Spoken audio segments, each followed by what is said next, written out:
It is time. The NBA playoffs are here, and it's time for Miami to make history yet again. Welcome into the Heat Report by Chat Sports. I am Nic Rohloff. We are live for a Heat vs. Celtics Game 1 playoff watch party.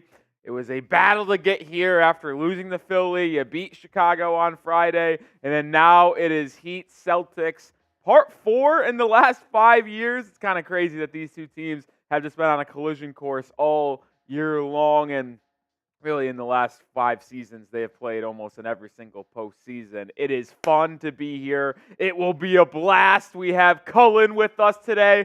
F. Smitty, we don't want to hear his name anymore, so we are going to have a lot of fun on today's live show. Shout out your city for me, and let's welcome on Cullen as well. How you doing on this Sunday? I feel bad because I pulled a Jack Sperry. You guys don't know what this means, and I just have Cullen hostage here for today's game. But man, it's gonna be fun. It's gonna be very exciting. Koala says, "You going to be stressed again?" Yes. I mean, that is always a guarantee that I'm going to be stressed. I mean, the fun fact here. Cullen's actually a Thunder fan. I am. Are you going to be stressed for your game tonight? I am always going to be stressed for every game. Yeah. Yeah. If you have any bit of caring for any team in sports that you love about, I mean, you're in the postseason. Of course, you got to be nervous. I mean, every game feels like if you lose, a little part of your soul dies. Yeah. Like, that's really how it feels. It's just going to determine the matter of your whole day, week, month, like the whole thing, and it's the best time, but it's also the worst time. That is the best way to say it, because it's the worst time for your mental health. But when you watch these games and you as a fan and you realize how much more these players take it serious in the postseason, you just don't want to watch regular season basketball really ever again. No. Serious. Like, after watching the play-in games, I say to myself, I can't believe we watched 82 regular season games, because these games all suck. They're terrible. But these are good. Reaper says, bring back Smitty game 2. No. Smitty will not be on a watch party with us for this entire series. And I don't even know. Well, I'll tell you what. If we were to somehow pull off the upset, which, by the way, would be the biggest upset in NBA playoff history, Vegas gives us a 1.2% chance to win based on their odds. That's how it's outlined, I should say. And without Jimmy Butler, 64-win Celtics team, a starting lineup that has 5 caliber guys that are all-stars, this would be the biggest upset of all time. We're starting Caleb Martin, Tyler Herro, Jaime, Jaquez, Jovic, and Bam. Like, that's a team that would probably still honestly be in the same spot if that was the entire roster and starting lineup for 82 games. Like, I mean, I'm probably saying that's going to be a play-in team again, and they'd probably beat the Hawks or Bulls because those teams stink. So we're in the spot that we're supposed to be in, but with no Jimmy, no Terry Rozier, against this good of a Celtics team, can the 8-seeded Heat do it again? We got Josiah checking in Charleston, Mike in Wake Forest. We got Michael Monahan saying, let's go Heat. Let's go. What's up, Juan Herrera? Chino says, Heat in 7, don't let us get 1. I'm telling you right now, if the Heat win this game, I will be absolutely unbearable for the next 2 days. It might not change how the series goes, but Smitty will want to kill me. And that's another reason why we cannot have Smitty on the channel during this series, because as soon as he roots for the Celtics, I actually would try to find him. That's how I am. I simply am terrible at this, and I was telling Cullen this in the pregame as well, is that the Celtics studio, because they're live, is just over there. And I told him, if I hear them celebrating these threes and shots, I'm going to freak out. And because I vividly remember this happening in the regular season. We played on a Sunday, Super Bowl Sunday, actually, for fact. And I was live in one studio. They were live in another, and I could hear them reacting to the good moments that Boston was having, and I wanted to blow my brains out. I cannot hear opposing people celebrate like that. Like, it drives me up a wall. I mean, the only time I could ever do it is like if I go to a game and I'm in person, because ironically enough, which is the craziest thing of all time, Colin, I don't know if you experienced this, when I'm at the game in person, I am much more mellowed out watching the game. That is so hard for me to believe, knowing you, the amount of time that I've known you. I am. Like, I get stressed out watching on TV, but when I'm in person, I just kind of, like, take it in. And, like, I don't know. Like, I was at the Mavs Heat game, and that game was close. And, like, if I was watching that game on the live stream, I'd be freaking out and, like, swearing. When I was with Coop watching the game, who is a Mavs fan, I was just like, that's kind of a cool environment right now. That's kind of just how I am. I don't know why. Interesting. What is really cool is Prize Picks, the #1 daily fantasy sports app in North America, and they're bringing you a lot of fun deals during the playoffs because, well, let's just face it, when the playoffs get underway, hockey started yesterday, NBA started today, the biggest moments in sports, you need to be having something on the line. Get started with Prize Picks as you and the world's best players take the game to a new level during the postseason. You just pick more or less on 2 or more player stat projections, and you can watch the winnings roll in. It is really that easy. You want to play alongside Sugar Sean O'Malley, Meek Mill, and some of your other favorite players on Prize Picks? Well, you can find community plays under the promos tab on the app. I actually was on the promos tab the other day looking for some community plays, and guess who I saw? I saw Stephen A. Smith. I don't know if I'm trusting Stephen A. Smith's picks on Prize Picks, but that's just some of the most fun things you can do, which have returning users having a lot of fun, new users, like they got it all. My picks for today's game, honestly, it's a locker steam. And I do have a featured pick that isn't today, but I'll take the freebie, and you can too. Nikola Jovic more than half a point for Monday's Game 2 against the Lakers. That's a freebie. So it's really just 3 in today, and then I'll just take the extra kicker on tomorrow night's game. More than Bam, 18 points. Listen, the Heat are going to need Bam to be the best player on the Heat offensively and defensively if they want to win. So I'll take more than 18 points. Herro, more than 3.5 threes. We're going to have to light him up from 3. That's in my keys to victory, which we'll get to or later on in the pregame. I got 4.5, 3.5. And then less than on Jayson Tatum, 26 points. Why? Because, well, Haywood Highsmith last season in the postseason held Jayson Tatum to 3 of 23 shooting. I expect Highsmith to do a lot of good things against Jayson Tatum once again. 4 players. I want power play. This is to win 8 times my money. But I could actually get a little bit of a boost because I'm using those stars. You see them in postseason time. If you get an entry perfectly correct, so I go 4 for 4, I can get a boost on that potentially with the star players. Get started today. Download the app and use code CLNS to get a first deposit match up to $100. Or go to prizepicks.com/CLNS and use code CLNS to get a first deposit match up to $100. All right, who you got? MIA for the Heat, BOS for the Celtics. How much we got till tip? About 30, 45, 30, but 35. 35 minutes away from tip. Let us know who you got. We still got a very long pregame to do. Reaper says, Nick, I see what you mean about Smitty. I went to the Celtics channel. He's talking shit. Smitty was talking so much shit, but he's scared. I can tell he's scared. I've known Smitty for 7 years. 7? 6? 6 years. I know when he's scared, and me and him were getting a little testy in the office this morning. I'm not going to lie, and I could tell he is fearing Miami today. He knows that all the pressure in the world is on Boston, and let's be fair here. Like, even if they weren't playing Miami, the team with the most pressure in the entire playoffs is the Boston Celtics because they have the easiest path to the NBA Finals, having to play the winner of the Cavs and Magic series in the second round. You have Giannis banged up, Jimmy's hurt, Joel Embiid's banged up. Like, they have the easiest path to the NBA Finals maybe in history. So if they don't get there, it would be the biggest collapse in history, like of the NBA. So you know they're sweating stuff over there. You know they're sweating. Stefan's going with Miami's McSpadden, Jamal, BB, Matt Montgomery, Archer Davenport. NA says, let's raid their chat with fireball emojis. Listen, if y'all want to go do that, that's cool with me. I'm not going to advertise y'all leaving the stream like that right now, but if you guys want to go cause some havoc in the Celtics Today chat, I'm cool with that. Super Chat specials today, and we do have a little bit of a different one. As Johnson Yu gets us started, we'll flash that on screen in just a second. So we're doing something different. Usually, we just usually have any Super Chat gets on screen. but we're just going to have $5 Man Cave raffle tickets. So we're going to flash a bunch of these photos so you know what they look like in just a second.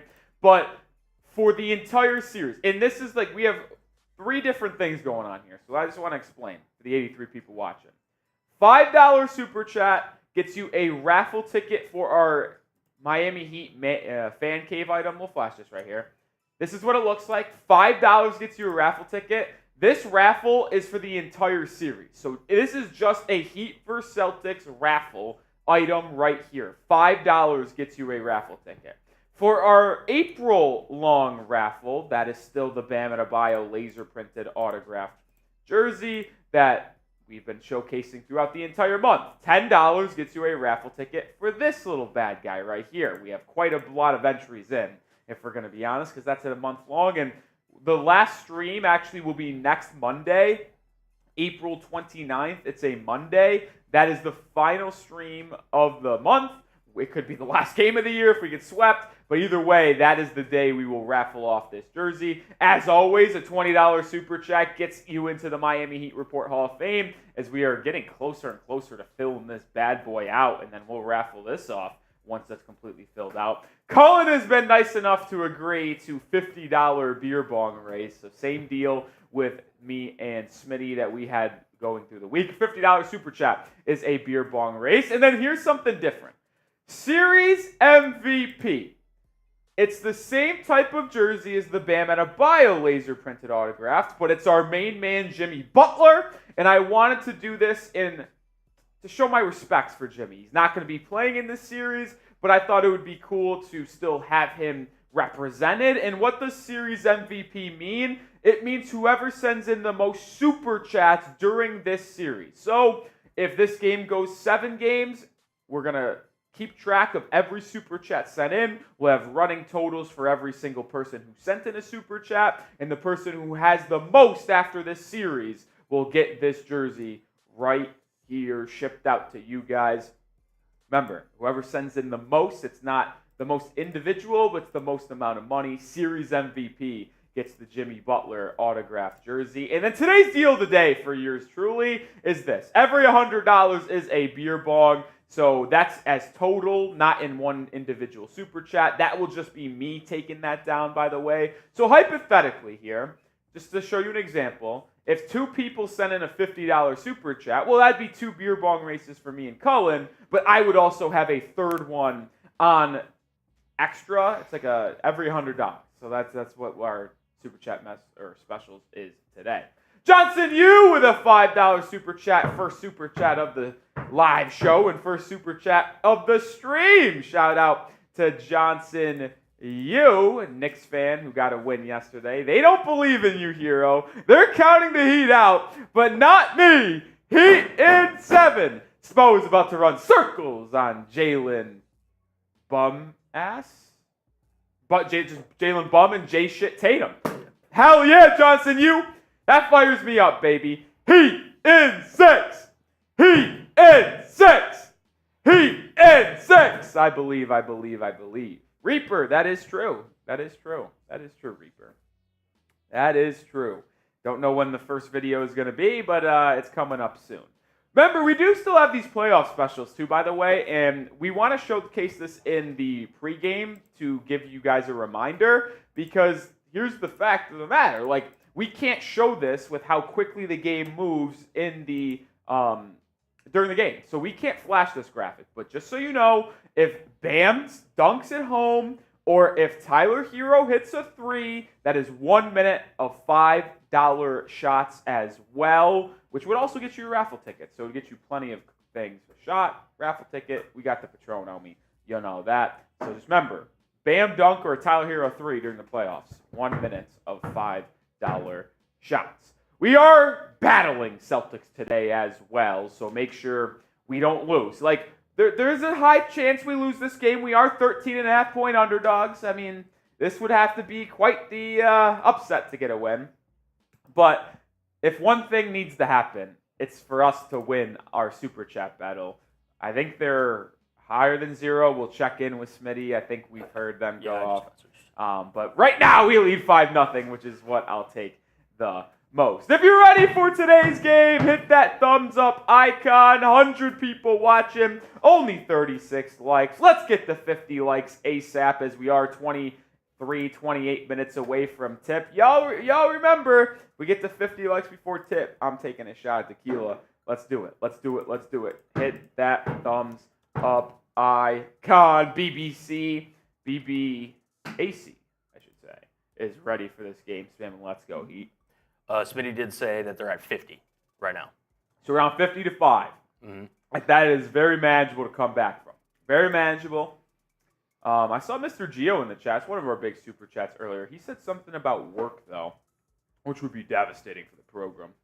Said, Rolly can't be on at work. See you guys in the next one. Yeah, it's devastating for the program. But it is. Continue to hit that thumbs up icon. We'll get Mr. Gio back on Wednesday night. That's the next time these two teams play. Fins plus Heat fan for life. Let me hear it. Let's go, baby. Let's go. Reaper says, Nick, when was the last time he lost in the first round? In the 2020-21 season. That was the year after we went to the bubble NBA Finals. That's when we got swept by the Bucks. Which, if we're going to be honest, kind of could be the exact mirrored system this year. I've kind of been saying that in the regular season. Make the NBA Finals on a run that no one expected. Have a season that was underwhelming in the regular season. We were the 6th seed that year. We ended with the 7th best record in the East this year. And, which would be 8th best record in the East this year. And we had a lot of injuries throughout the season. Made the first round. But then just got shit pumped and swept. That could happen today. That could happen.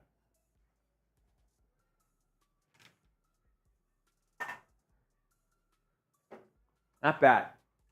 Oreo protein powder right there. Nice. Yeah, it's not bad. A little thicker than I expected, but I mean, it tastes pretty good. You know what I'd like to do, and I would actually give you this if you guys want to get more protein out there and try to keep it low calorie as well. Mix protein powder with non-fat Greek yogurt, like plain Greek yogurt. It gets like this thick, like icing type cheesecake type consistency. And it like tastes actually phenomenal. Like I'm actually obsessed with it. I'm absolutely addicted. But enough about eating food. We got to talk about today's game.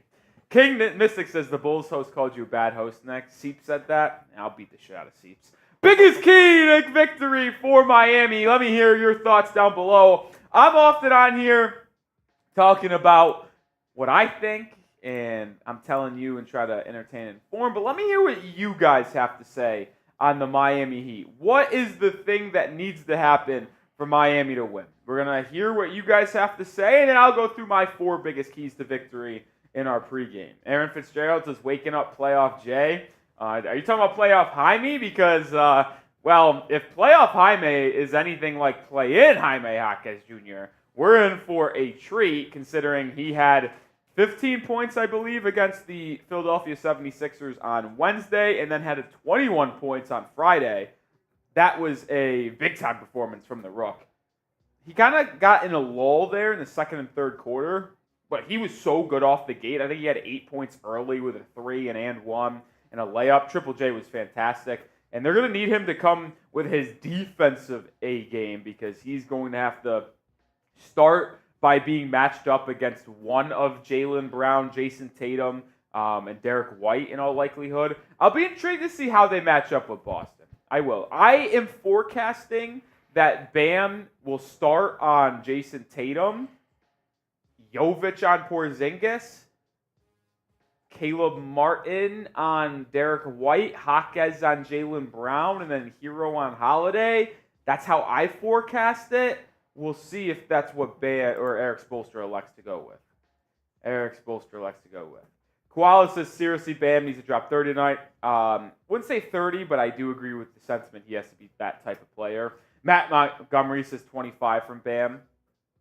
Aaron Fitzgerald says both of them are the same person. Listen, streets have said that Jaime Jaquez Jr. is just Mexican Jimmy Butler. That's what people are saying. Thundercat says this is a good opportunity for the young guys to take their guys. The opportunity for the young guys to take their guys to a higher level. Okay, I understand what you're saying. I just had to reread it there for a second. Yeah, I completely agree. Listen, if you get swept in 4 games, that happens, but like it will. Like it's unfortunate. I'm not saying it will happen, but I'm saying like if it does, like it is what it is. But The biggest thing for this series, in my opinion, Cullen, is to be competitive in these games and get your young Bucks more experience in a playoff-type atmosphere, in battles where they're getting game planned for. Like, this series will just, even if you lose, will provide invaluable experience for both Jaime Jaquez Jr. and Nikola Jovic. One's a rookie, one is a second-year guy, and if you want them to be on this team long-term, impact winning, you might look back at this series if they're not traded for like a Donovan Mitchell or something like that. You might look back in 2 to 3 years and say, those guys are playing so well in the postseason because they got this type of experience where they were being game planned for. They weren't just role players, but they had to step up to a higher level of productivity because of Jimmy Butler being out and Terry Rozier being out, to where it will help you 2 or 3 years down the line potentially. So it is a silver lining. It is. It is. No, and to be honest, not to give the Celtics too much praise here, but I mean, ultimately, you know, Tatum and Brown, when they had their young runs, when they were going deep in the finals, I mean, that obviously provided them with the experience to get them ready for these big moments that they're now in. So, I mean, It could be mirrored in that kind of way. I'm also, you know, in terms of like specific things I'm looking for today, in terms of winning today's game, I'm really looking at Tyler Herro, and more specifically his decision making. Because Tyler Herro has the ability, as we know, to get off, get hot, you know, really ignite this offense, right? But he also has moments where he can go a little haywire. So, like, he needs to be that veteran presence with, like you said, a lot of young guys in the rotation today. And I'm interested to see how he comes out in game one, because you don't have that big of a margin of error against Boston. You do not. You have to play pretty perfect. No, that's a good point, though, because when you really think about what happened in the 2 play-in games, I don't want to go back to those so much, but in the first game where the Heat lost on the road, they kind of blew that lead a little bit late. Tyler Herro had 25 and 16 in the fourth quarter, but like he did not by any means play well. And he had a bunch of turnovers early in that game. Like I think he had 4 or 5 turnovers for the game. 2 or 3 of them came in the first quarter. And he kind of looked rattled a little bit, right? And yes, Chicago is a dog shit team. We're not trying to play around that. They were terrible. And Philadelphia is one of the better teams in the East. And I would actually argue if Embiid is fully healthy, they're probably the 3rd best team in the East behind New York and Boston. But Tyler's decision-making, his comfort level against the Bulls was on a different level, and you saw it with him having, I forgot how many points he finished with, but he had 10 rebounds. He had 9 assists. He was 1 assist away from a 20-point triple-double, man. Like, he played really good on Friday, and if you get even 80% of the Herro you got on Friday, I am going to be quite happy with how he performs. All right, let's get into my keys to victory, though, as we are 20 minutes away from tip. ESPN saying 15. I am not fooled with your game. I know you're starting 15 minutes after the alleged start time. I am not going to be fooled. It is 20 minutes. But number 1, Bam has to be a top 2 player in the series. He is a top 2 player in this series. Like, if you just ranked every single player in the NBA right now, Bam would be the 2nd-ranked player out of Tatum and the rest of this crew. He is number 1 in Tatum. Number 2 is Bam. Jaylen Brown is closely behind him at number 3, but clearly Adebayo is a top 2 player in the series, and he has to play like it. You have to get the defense that Bam always provides, that even when Adebayo is struggling offensively, you're still going to get that elite defense that he will bring to the table. But what you need is 20-plus points a game from Adebayo. And I hate to put a specific number on it, and I hate to put a specific you have to average 20, because if the shots aren't there and if you're getting doubled and triple teamed, well, it's going to be pretty difficult for you to get good looks and get a good 20 points, right? But I really do think Bam's got to be ultra aggressive on offense, because there is going to be a lot of times where the Heat struggle to find open looks, good looks, and go through scoring lulls, and Bam is going to have to be that guy that really gets you out of those scoring droughts, getting to the rim, that little fade away. And if we're being honest here, like, if they're going to get ways or find ways to isolate Bam against Porzingis or Al Horford, I'll take those numbers every single time. Now, will Joe Mazzulla and the Celtics allow that? Probably unlikely. They'll always send another guy if Bam is working in the mid-range one-on-one. But if it's just Porzingis, if it's just Al Horford trying to guard Bam, I like those odds for the Heat. Number 2, you got to light him up from beyond the arc. Listen, you're not the more talented team here, I think that is a fact. I think we don't have to fool anyone here. But you have to be able to knock them out from beyond the arc. Shoot the lights out. I think you got to shoot 38% in this series, and in really every single game, this is going to be the key to victory, because if you lose the three-point battle, you're likely going to lose the game. And even if you win the three-point battle, there's still no guarantee that you win the game. So, but help with making more threes than they do will significantly help. So Duncan, Tyler, Haywood, Caleb, Jovic, Jaquez, even Bam, make your fucking threes. Number 3, Haywood Highsmith needs to be the man on Jayson Tatum for the most of the game. Highsmith is not starting, but I do think he will play 30-plus minutes a game in this series without a doubt. And in those minutes, he should be the one defending Jayson Tatum. Last year in the postseason, very limited sample size, but I believe the statistic was Tatum shooting 3 of 23 when Highsmith was the defender. 7-foot wingspan. He is very disruptive, can move his feet, is stocky, so he won't get bullied either on drives. Highsmith's a terrific defender, and you put him on Tatum, you put Bam on Brown, one of Love and Jovic on Kristaps Porzingis, and then let Jaquez, Martin, Herro rotate with Holiday and Derrick White. Not too concerned there. You will be able to have a very good defensive lineup and really have a blueprint to get some stops on the best players for Boston. So I think Haywood Highsmith needs to be a menace on the defensive end with Jayson Tatum.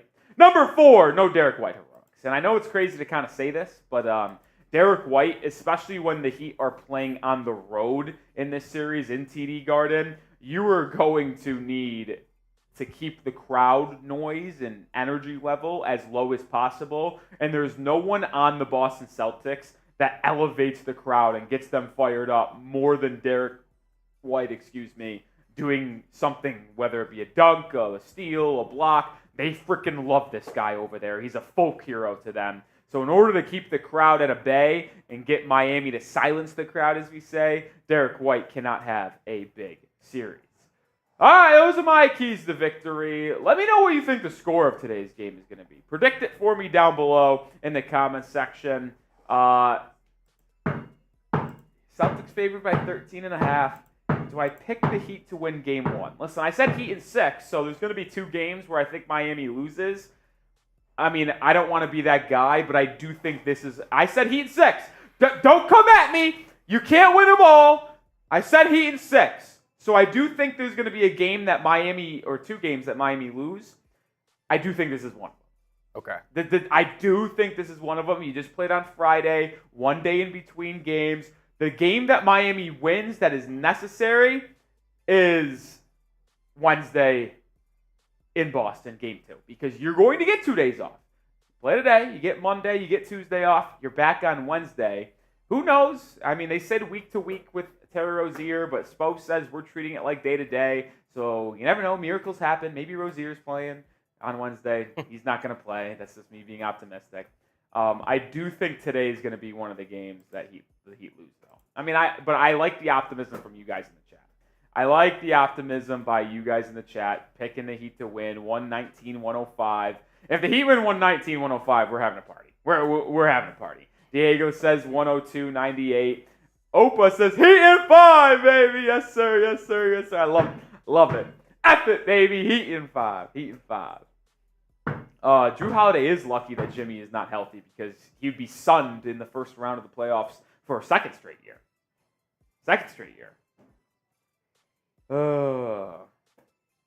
What do you got, Colin? What do you think is going to happen today? I think it might be the opposite. I think Heat might be able to jump out on them game 1. Shock them? And then Celtics come out in game 2, and then they reverse it that way. I'll tell you what. If Miami wins this game, you can take it to the fucking bank. And this is going to be hard to say. If the Heat win today and get the upset, I will virtually guarantee the Celtics beat us by 20 on Wednesday. I would guarantee it. I would. I'm telling you right now, we would lose by 20 on Wednesday if we win this game today. The idea, though, is that we just split. You go back to the 305, you go back to the crib, the Kaseya Center, for Saturday's game, which is game 3, a week from today, basically, and it's 1-1. You did a job, and that's all you're asking for, really. Yeah. I'm going to roll with the Heat today, though. I'm going to pick them 112-107. Oh, you really want to talk about the key to victory? Get to 110 points. You have to get 110 points is that margin, because I actually think you're going to play well enough defensively in this series to hold Boston in the between 100 and 110. It's all about if Miami can get to 110, and that is the more dicey part of the equation, folks, because we are going to be offensively challenged in this series. That is me. Oh, man. All right, time. I've just been. This is probably not the best thing to say out loud. I've just been pouring different liquids in my body this morning. We got water. I just drank a protein shake for no reason. I don't know why I did that. I honestly didn't think the lunch that we ordered was going to be here before we went live at 11:30. Yep. So I brought the protein shake to kind of like hold me over till after the game. But then the food got here, so I ate it, and so I just don't know why I drank the protein shake anyway, but I did. Now we're going with the bang job to get really amped up for the game. I'll tell you what, those things work too. I get on a different level when I'm on a bang/Celsius. I didn't realize Jrue Holiday was averaging just 12.5 points a game. I know his numbers were down because he was the fifth option on this team, but 12.5 points next to Jrue Holiday's name just doesn't sit right with me. It doesn't. But, I mean, you know what he's going to bring on the defensive end, so it's like, I mean, that's why you got the contract extension. Granted, I don't know. I feel like the Celtics got a little bit of a bargain, to be honest, but I actually would agree. We were live when that contract extension dropped here, and people were saying they overpaid. Could not disagree more. Yeah. Could not disagree more. Jrue Holiday's an excellent player. We did get to 50 likes, so that's taking a shot, Tequila. Can we get to 100 likes? I don't even think that's not a crazy thing to say here. We have 165 people watching our pregame, 52 likes. Hit that thumbs up icon, folks. Come on. Hit the like button. You want the Heat to win, don't jinx it. Like the video. Like the video. Koala's delusional. Like that. Listen, you got to be delusional. Got to be delusional, folks. Hit that thumbs up icon. Tell you what, if we get to 100 likes before tip, which is in 11 minutes, I'll take 2 more shots of tequila, which would be 3. Hot Dog says 10K subs. Yeah, we did it, guys. We did. We reached 10,000 subscribers on YouTube on Friday night. It was an absolute electric factory, counting down a little bit there. Oh, boy, we're really struggling here. yeah. Oh boy. Do I need to push this across? Yeah, we need to fire up the crew. We do. Guys. I know not everyone can donate, and we just appreciate anyone coming around. Smitty, I will throw this ball at you right now. Say pass production time. Smitty's not coming on the stream. Got him. Smitty's locked up. Call me Joel. Why? Why do you want this? Smitty's not coming on the stream. Read this. Colin, the fucking producer came. No, take yourself out! Take yourself out! Oh, we can't let him on here. Guys, you guys would have been proud of me over there. For a Dolphins fan, I was Teron Armstead over there protecting the blind side. I wasn't letting anyone get it on. Yeah, you know what? I just had to deal with know your surroundings. Know your environment. Yeah, but this is embarrassing. I know everyone can donate to the channel. Just had some fun with their Smitty. But we are in a super chat battle, and we are absolutely being taken to the woodshed right now. And I hope this is not an omen to what is going to happen in today's game as well, as we are under 10 minutes away from being tipped off. Also, make sure you do follow me on Twitter, because I tweet about the Miami Heat on a daily basis, and we're really trying to up my Twitter game. And the best way to do that is if I get more followers, I'll bring more content. And I even got some cool things to promote, too. Like, if we get to 900 followers, I'm doing a beer bong. 950 followers equals more Heat content on YouTube and my Twitter. We will put out more like videos on Twitter and stuff like that. And my bosses say if we get to 1,000 followers during this playoff series, I'm getting a raise. So if you guys fuck with your boy Rolly, that would be very helpful, guys. It would be pretty helpful. My Twitter link is in the live chat. Anyone who follows me before the pregame or the game starts, so in the next 8 minutes, if you follow me, you know what? Give you a shout out. give you a shout out. 180 people watching. Let's go. Who needs to step up the most tonight? I'm going to go Duncan Robinson. I'm going to go Duncan Robinson as the biggest person who needs to step up today, because here's the thing. When I look at the who needs to step up the most tonight, we know Bam and Herro have to play well if we want to even have a chance. So I'm usually always looking to people who aren't going to be in the limelight. And Duncan Robinson only played 12 minutes on Friday, his first game back in 2 weeks. He's available again today off the bench.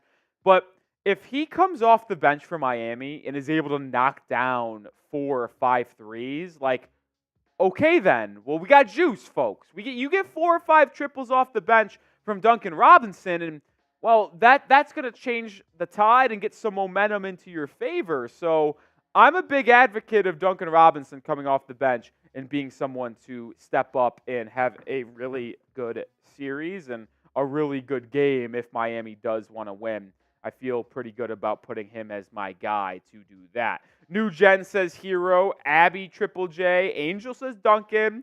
JJ says, oh. I don't know where that's coming from, but Caleb Martin from Mr. DJ. Mr. DJ, how's it going, my pal?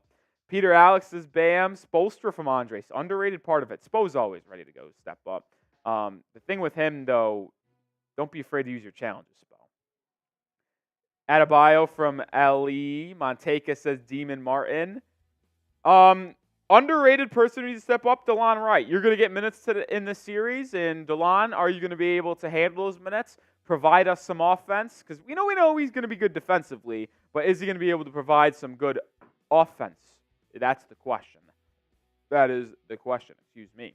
Jordan with a $10 super chat. Shout out to my guy, Jordan, who is now getting a raffle ticket for both the series raffle and the standard Bam Adebayo month-long one. Having to track 3 of these things is an absolute train wreck, Colin. I'm not going to lie.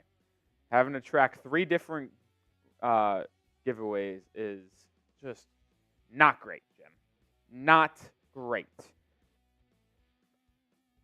Oh, J-Boy, leave the chat now, J-Boy. Leave it. J-Boy, we're cool, but go over to Celtics today, man. Yeah, I can't be doing this today, J-Boy. Can't do it. Oh, Angel says Duncan or Caleb. Matt Montgomery says Caleb Martin. We need the version that you gave us last year. Yeah, Eastern Conference Finals, Caleb Martin would be spectacular. It would be spectacular. Oh, Caleb Driggers with a $10 super chat. And my favorite part of this is it's a first-time super chat. Let's go, Caleb. I've said this throughout the year, but first-time super chats really do make me happy, because if we are that fun and entertaining enough to make you want to donate to a channel on YouTube for your first ever time, it means a lot. Shout out to Caleb, who is going to get a pair of raffle tickets. Caleb says, let's go Heat! Heat and 6! Let's go! I predicted Heat and 6. I have the guts. Do you have the guts? It is Heat and 6. Let's freaking go. Caleb getting a pair of raffle tickets here. And now 1, 2. All right, let's go, baby. Let's go. Let's see if anyone followed me on Twitter, Colin. See if we gave shout-outs. We got Manny Benton giving me a follow. We got Karma with a follow as well. Shout out to Karma. Manny Benton as well. Appreciate the 2 follows there. Did that tweet get fired off? It did. Okay. Heat and 4 says Montgomery. You got more guts than I do. Oh, I guess ESPN wasn't lying, and they're starting it a little bit earlier than expected. So if you're ready for the game, spam me down below. Herro, Jaquez, Martin, Jovic, and Bam starting for Miami. As always for the Celtics, Jayson Tatum, Jaylen Brown, Porzingis, Jrue Holiday, and Derrick White. Spam those me's! Sports Talk says this is a 5-game series. It is a 7-game series, but hopefully it's over in 5 because Miami won in 5. Heat in 5. Spam those me's! Miami rocking their red unis. Celtics rocking their home whites. We did get a $10 super chat from DJ as well. Shout out to Mr. DJ. DJ, who is a real one, who was with us a long time in the regular season. He was one of the realest of the real ones. Mr. DJ, shout out to you. Let's go, Nico. Let's go, Jovic. Give me something, Jovic. All right, folks, it's time to go here. It's time to go. We're about to get tipped off. It's go time. Heat-Celtics once again. First round. Not the Eastern Conference Finals. TD Garden. Bam. Porzingis. Center. Circle. Who you got? Tip is won by the Celtics. Jaylen Brown with it. He picked up by Jovic to start. I don't expect that to continue for this game. I think it was just on the first possession because that's how they got it. Holiday over to Jayson Tatum. He's posting up Caleb Martin. He spins baseline, goes up, misses a dunk, gets his own rebound, kicked out to Jaylen Brown for three, and he nets it. And that's how today's game starts. Tatum missing a dunk is so on brand. Jrue Holiday is going to be the one defending Herro. Hopefully Jimmy Butler gave Herro the tips to break down Jrue Holiday that he had last year. Bam, top of the key. He's isolated on Porzingis. Step back mid-range, too strong. But I still like that shot from Bam. Jaylen Brown quickly the other way. Jaquez defending. Oh, what a move by Jaylen Brown. He's got 5. That was tough. He just went a between the legs spin move to the baseline for a two-handed slam. That wasn't good. Jaquez harassed by Brown, swings it over to Bam. Bam handoff to Herro. Herro driving right, back to Bam. They get it back to Tyler. Tyler, in drop coverage, pulls a 3 at the top of the key. Too strong. That's a foul on Jaylen Brown. They don't call it. Rebound down to Tatum. Tatum out and running. Left wing. They're looking to get it to Porzingis. They get it to him. He's matched by Herro. That's an offensive foul. They don't call it. He just rolled his elbow into Herro's face, and then he hits the mid-range, and it's 7-zip. All right. Not a good start here for Miami. 0 for 2 from the field, and they've given up 3 for 3. 3 for 4. Jaquez driving to the rack. Can't put down the slam. He tried to poster the entire Celtics team. Here comes Boston now. Jaylen Brown backing down Caleb Martin. Double team. Swung out to Tatum. Tatum driving right on Jaquez to the rack. Layup good. 9-0. Timeout team. This is a disaster.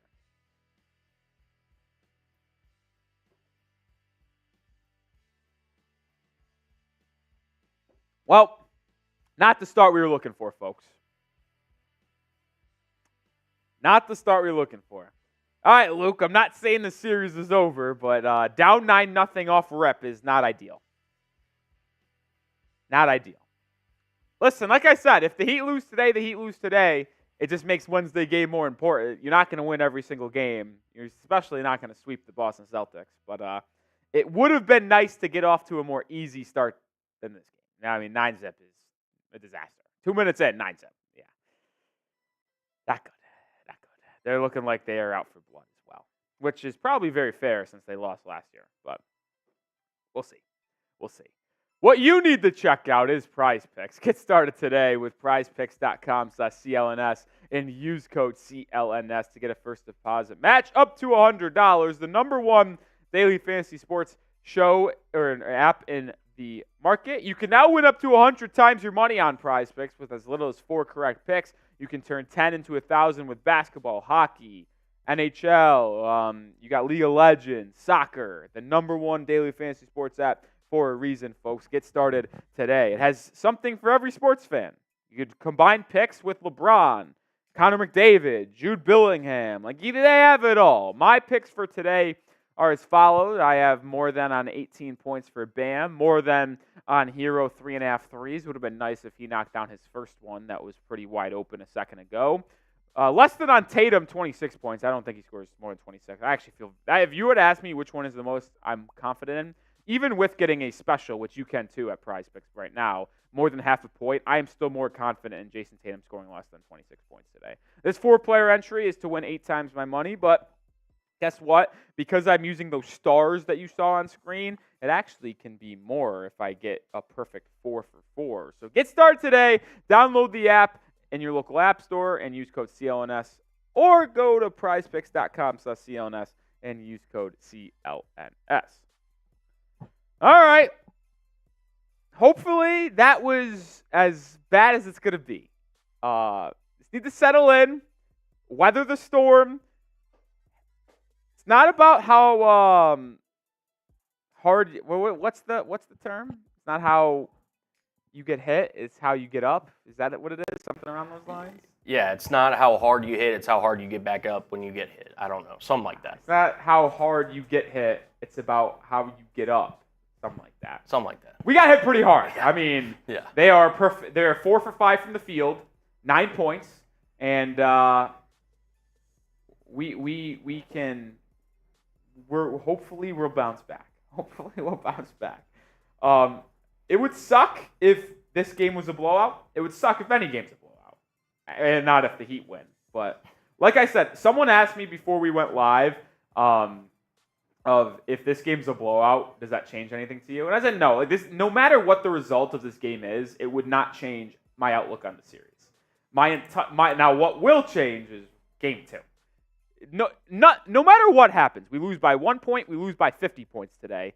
The only game that will truly make me change my opinion on how the series will go is Wednesday against the Celtics game 2. Because if we lose that game in a blowout, well, yeah, I'm probably not going to think the Heat are going to win 4 of the last 6 games. All right, Jovic has it. He drives inside. Euro step, absolutely hammered, but it's kicked out to Jaquez. Swung over to Caleb Martin. Martin, guard by White, back to Herro. Herro drives on Derrick White. Gets to the baseline. Step back, mid-range. Is not good, and Tyler 0 for 2 to start this game. He's averaging 20. He averaged 20.8 points per game this year. Tatum brings it up, met by Jovic. Switched on to Bam. Back to Porzingis. He's backing down Jovic. Jovic doubled, swung out. It's a Holiday right wing 3. It's good. 12-0. They don't mess. They don't mess. I hate the fucking Celtics, and I hate Smitty. I hope that channel somehow gets deleted. I might delete it. Bam Adebayo turns it over. This is as if you had to script the worst possible start for the Miami Heat, you are watching it unfold right now. You are watching it unfold right now. Porzingis, mid-range, good, 14-0.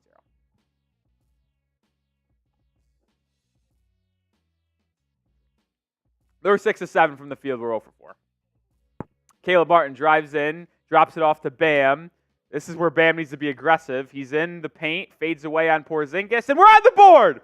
We're on the board! It's like the Carrier Dome in Syracuse. They stand up until they make a basket. We finally scored. 14-2. Porzingis, deep 3. Nothing but backboard. Yeah, see, that can't happen. Here's the issue that we faced early. Tatum, 3. Good. They are 7 of 9 from the field. Both of their misses, they got offensive rebounds. That can't happen. That actually can't happen. Both times they've missed, they've gotten the offensive rebound. Bam, inside, fading, off glass. Good.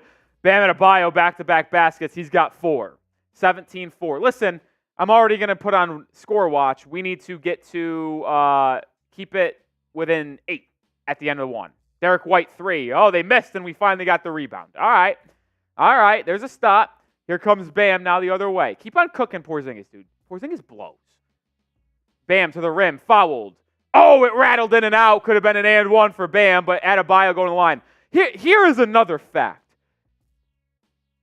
Kristaps Porzingis cannot hold Bam Adebayo's jockstrap. He can't.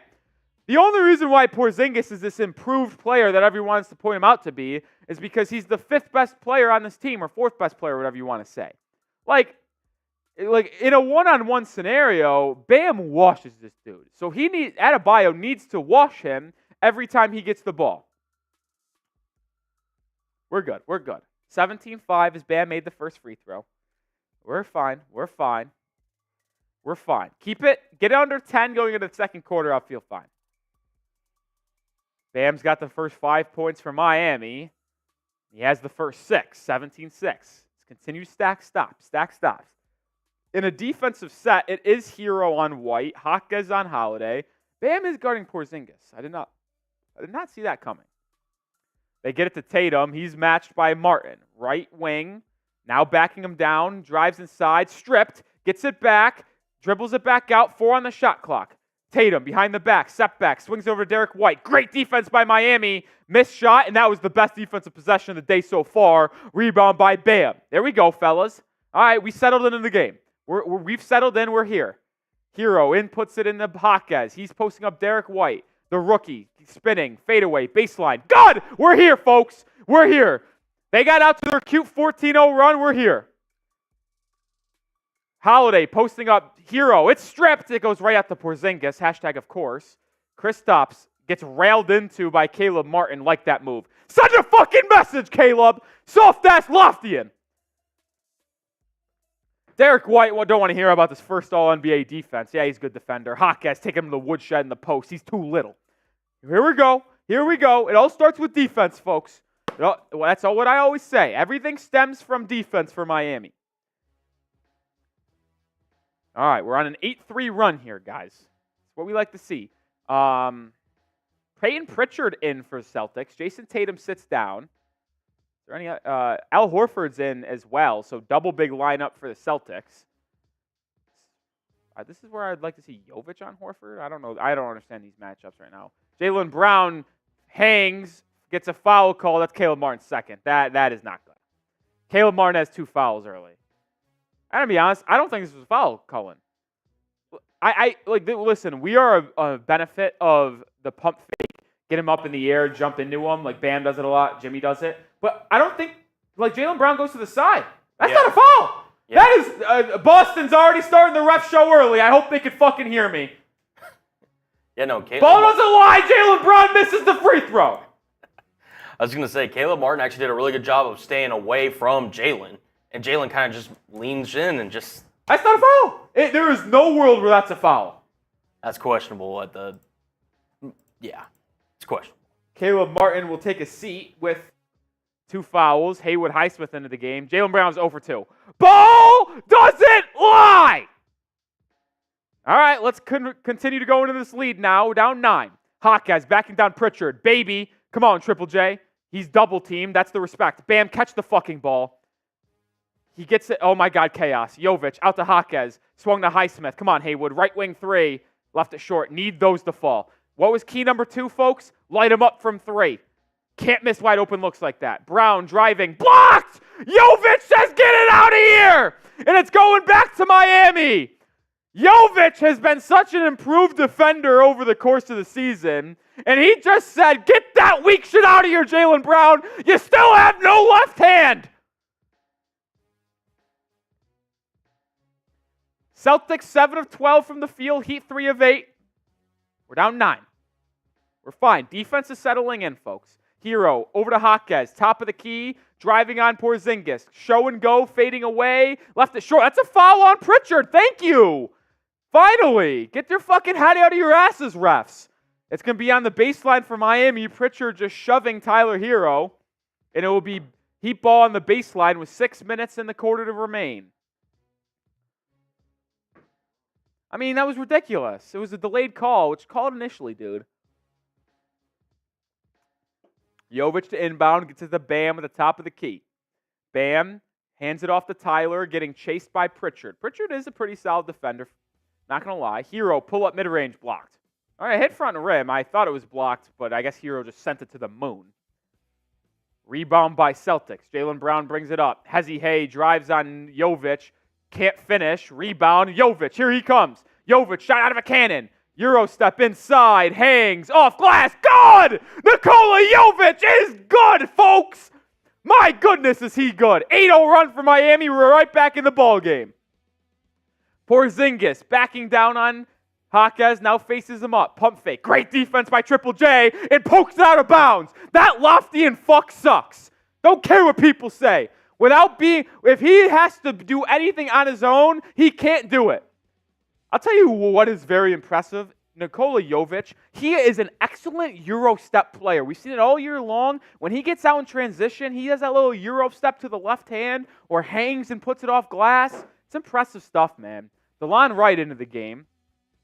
Porzingis, top of the key. Pump fake. 4 on the shot clock. Over to Jaylen Brown. 3. Good possession for 2 seconds. Oh, Pritchard open in the corner. God damn it. Peyton Pritchard's actually been so fucking good this year. I can't stand that bald shit. It's not actually bald, but The Celtics are 4 of 7 from 3. You're 0 of 2. Talk about a big key to the game right there. Jovic missing a mid-range shot. Rebound Jaylen Brown. Here comes the Celtics. Pritchard driving baseline. Good defense by Miami. It's kicked out to Porzingis. Deep three. Good. These guys don't fucking miss, dude. Celtics back up 13. They are, what is that now? 6 of 8 from 3? 6 of 9? What did I tell you? You need to win the three-point battle and light them up. You're 0 of 2. They're 6 of 8. 6 of 9. Herro to the rim. Lefty layup. Good. Good. 5 of 8? That seems wrong. I feel like they were, or was that graphic they showed after the Pritchard 3? Maybe. Either way, 23-12. Good job by Tyler getting to the rim. Jaylen Brown turns it over inside. Good defense by Herro and Highsmith. Heat have numbers. 5 on 4. Go, go, go. Herro. Hezzy Hay inside. Floater blocked by Derrick White. Left hand, Tyler. He had the lane to the left. He didn't take it. He tried to get to the floater. That's on your scouting report, Tyler. Teams know that when you drive to your left, you want to get back to your right hand on a floater. Can't happen. Al Horford inside, double teamed. Good defense by Highsmith. A jump ball. Late call, but it is called. It'll be a jump between Highsmith and Horford at the free throw line. 23-12 is the Celtics lead. 3:45. Okay. See, this is the issue, and this is the main point I want to make with the playoffs. Scouting reports are much different in the postseason. Duncan Robinson checks in for Miami, by the way. It's Jovic, Wright, Love, Highsmith. That was cheating. That was ridiculous. They threw it up, and Highsmith didn't even jump because he wasn't ready. Tatum back into the game. Step back 3 on Jovic. No good. Good defense by Nikola. Offensive rebound by the Celtics. Tatum, another 3. Another miss. Delon Wright gets the board this time, and he gets it over to Jovic. All right, got lucky. Tatum fucking sucks, dude. He doesn't actually suck, but he's not good at basketball. Delon Wright gets a screen, drives on Porzingis to the rim, ready, layup, good! Porzingis is a bum! I'm telling you right now, we can score on Porzingis. We need to target that lefty and 7-foot fuck in single situations because he can't defend in isolation settings. Timeout, Boston. They need a TO, baby. They can't handle the Heat. They got off to a 14-0 start, and it's been 14-9 Miami since. Let's go. Let's go. Spam the fireballs. Josh and Bone spamming the fireballs. Jinx with the fireballs. I will be honest, if you've been with the channel for most of the year, I swear a little bit more than I should, and I apologize. And I am going to apologize in advance for the cussing right now because I am a very passionate person who wears their emotions on their sleeves, as they say, and there is nobody and no franchise that makes me more angry in life than the Boston Celtics. So I will be very animated during this series. I will be very angry for most of the time. I will get very excited as well. So I just want everyone to know that it's the postseason. There might be more swear words than usual. There might be more frustration than usual. But when there are a lot of good things happening, there will be even more celebration than usual. So just want everyone to know that. A lot of hills and valleys, as they say. Yes. Honestly, man, given the start that the Celtics had, you got to feel good. Because, you kept in it. You didn't fold. You brought it back to single digits. You need to keep it that way. These final 3+ minutes, Heat are still in this ballgame. I completely agree. Here's the thing. You were down 14-0. There was a part in my mind where I was like, holy shit, we might lose by 50. But the fact that they came around, slowed it down, and have battled their way back into this game has made me happy. Are we going to get to 20 points at the end of the quarter? I hope so. But that was the biggest issue for me. It was always going to have to be the offense that surprised you if you wanted to win this series. I truly believe that Miami was going to be able to hold the Celtics to 110 and below. Celtics were one of the top 3, if not, they were the best offensive team in the NBA this year. Well, they weren't the best because it was like the Pacers, who just scored 125 a game or some ridiculous number like that. But either way, you need to hold them to under 110 a game, and you need to get to 110. But the issue is I don't know if the Heat could get to 110 points. And so you need to be able to muddy this game up and make it a lot more competitive on the defensive side of the floor. Unfortunately, the Celtics got off to a hot start. They couldn't miss to start the game, and even when they did miss, what was it? They started the game off 5 of 7 from the field, and the 2 misses, they got offensive rebounds, and then it resulted in a 3, which allowed them to go 6 of 8 from the field. Like, here's another key to victory that should have been on there, but it's so obvious that I didn't think I really had to say it, is when you get stops, you have to get the rebound. You cannot allow second chance opportunities because the Celtics are such a good basketball team to where if you get them to miss, that's a big win. But you got to get the rebound. These are my 4, and so far we're off to a tough start. Highsmith hasn't really guarded Tatum yet. This is the one that's been off to a rough start. Number 2. Number 2, because you're 0 for 2 from 3. Yep. They have 5 threes. That can't happen. You cannot be outshot by 3 to win this series, and you specifically can't be outshot by 5 in the first quarter. Yeah. I would really look to try to get, Jaime Jaquez, Nikola Jovic, more guys in the post too, trying to take advantage of some of those size matchups that Miami has. I don't hate that. Get those guys in foul trouble. Heat go to a little bit of pressure zone look. It results in a Horford 3, misses. Good board there by DeLon Wright, which it ended up going to Duncan, but DeLon Wright forced it to Duncan. Heat get a stop. It's Love, Wright, Duncan, Highsmith, and Jaquez. This is going to be quite the trip to see how we score on the offensive end with this lineup. Kevin Love hands it off to Jaquez. He's going to have to be your initiator. He gets it to Love. He's posting up Hauser. Go to work, Kevin. This is the match you need to win. Turns it over. He tried to drop it off to DeLon Wright on the baseline, which good idea because if they connected, it would have been an easy dunk for DeLon Wright, but I honestly would have just liked to see Kevin Love one dribble right hook with Hauser, the smaller defender, on you. Let's go one be decisive. Get it, Kevin? Survey. If they're not doubling, one dribble right hook. Come on. Highsmith harassing Pritchard. It's kicked over to Tatum. Heat are in their zone for the first time tonight. Celtics should have practiced this a lot considering they play in Miami all the time. Pritchard, that was a 29, 30-footer from the right wing. They still can't miss. Down 12. They're 6 of 12 from 3. Oh, God. Good jump stop by Jaquez, playing off 2 feet, and then turns it over. I like that from Jaquez, playing off 2 feet, because when you play off 2 feet, it allows you to do a lot of things. You can stop, pass, pump fake, shoot. You can do a lot of things. Hauser, corner 3, no good. Good board by Love. Outlet by DeLon Wright. He'll bring it up. DeLon Wright finds a trailing Love. Oh, he should have shot that. See, I don't care that it's so early in the shot clock. If you have a decent look, take it, because you are not guaranteed a good look at any point in the possession. Kevin Love will fire a 3 now. It hit! Kevin Love with a big-time triple. The veteran off the bench makes it back to a 9-point game. Minute and a half. Win the last 90 seconds by 2 points. Going to the period difference, down 7. Pritchard, 3. Answer, no good. Rebound. Sam Hauser, out to Horford, 3. That's no good. Rebound. That's off. How's that off not Jrue Holiday? They're going to say it's off Duncan. They'll stay with Miami. This can't happen. Guys, I don't want to beat a dead horse here and be a broken record. This simply can't happen. This guys, if you force them to miss, you have to get the rebound. And especially Sam Hauser. Like, are we serious, folks? 5 on the shot clock. Tatum, left wing, into Horford, out to Pritchard, right wing 3. That one's short again. Another fucking rebound. Holiday, corner 3, air ball. Rebound this time by Highsmith. They have to get rebounds. Up ahead to Jaquez, layup, good! Defense to offense there, but it's still good result, but as we like to say around here, process is more important than the results, and on that possession right there, the process was horrible, even though the results were good. Jrue Holiday to Horford, floater, left it short, rebound there by Love, 40 to go. A bucket right here and another stop would go a long way, folks. DeLon Wright, guarded by Hauser.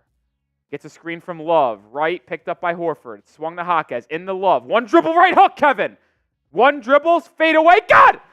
Down 5. A stop goes a long way. We weathered the initial storm, and we're still here, folks. Jrue Holiday brings it up. It's his own. One stop and one rebound. Come on. Come on.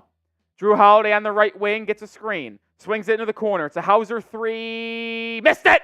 Rebound, Highsmith. 6 on the clock. Go, Haywood. 5, 4, 3. To the Duncan. Duncan, 3. Blocked.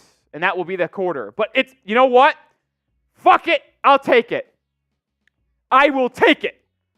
The Heat trailed 26-21, and I could not be more okay with how that first quarter finished. We were bordering on all-time disaster level, and we weathered the storm, we battled, and we're right in this ball game. Like, there is no... Listen, you want to talk about process to results? There are no... This is a very famous term in golf. There is no pictures on the scorecard. It doesn't matter how you're only down 5 after 1, but it matters that you're only down 5 after 1. Like, you could have battled it back and forth the entire quarter. It had been a tie game the entire time, and then one possession late puts the Celtics up 5.